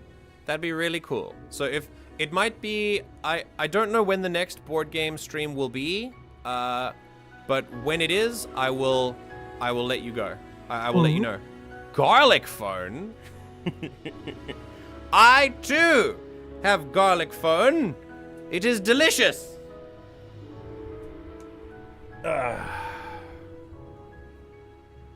It's Canada Day today. I'm out of D&D stories. Wait, are those two things related? Are you out of D&D stories because it's Canada Day? Alright, everyone, let's end it there. If you've liked the music that we're listening to, you can go get Pocket Bard. It's completely free, and then some of the stuff is paid for, but most of the stuff is free. It's great. Alright, Elfric, thanks for being here. I appreciated your your insights here, and thank you for for being the reason that I know about Die, which is, I mean, it's fantastic. I love the look of that. And if I had time, and if time zones were willing, I would be super down for a game of Die. I think that would be really, really cool. In fact, Well, it might ever... it might be maybe on a tabletop stream we could play like a little one shot. It might need lots of prep, but I don't know. It seems like I'd be okay to try. If you get a second, you can go and look at the character creation section. It's literally just questions. That's nice. I like that a lot. Because since it's all theater of mind, and you saw how simple the stats were. Yeah. I'll think about it. I'll give it some thought. This month I'm looking at my this month I'm looking towards my actual like life planning stuff, so I might be quite busy with that. But we'll see. Yeah, Garlic Phone guaranteed to be vampire proof. There's a new game called Garlic Phone. What? Is that where you bake your phone into some bread and it tastes delicious? All right, either way. Yes? It's the one tradition where you gotta find the baby Jesus in the bread, but instead of the baby Jesus, find the phone. Baby phone. You have to find the baby phone. Find the phone in the bread. Don't bite too hard. Alright, thank you, Alfred. I appreciate your presence. And I will see you possibly in the next stream. Goodbye, Be in the chat at least. Ah, Goodbye. Excellent. Bye! Alright, everyone. It's been a lovely time. Very nice and chilled morning sesh. Thanks for being here today. Tune in about 9 hours' time for Mass Effect 3, and we'll be taking our fight to the Geth Quarian War, and we'll be talking about that. Thank you, everyone, for joining. No matter how you have arrived in the stream, I appreciate your presence. Please make sure that you drink enough water today, that you are kinder to yourself than you're currently being. And I will see you all in the next stream where we do it all over again. Thank you, and take care. Woo, the timing.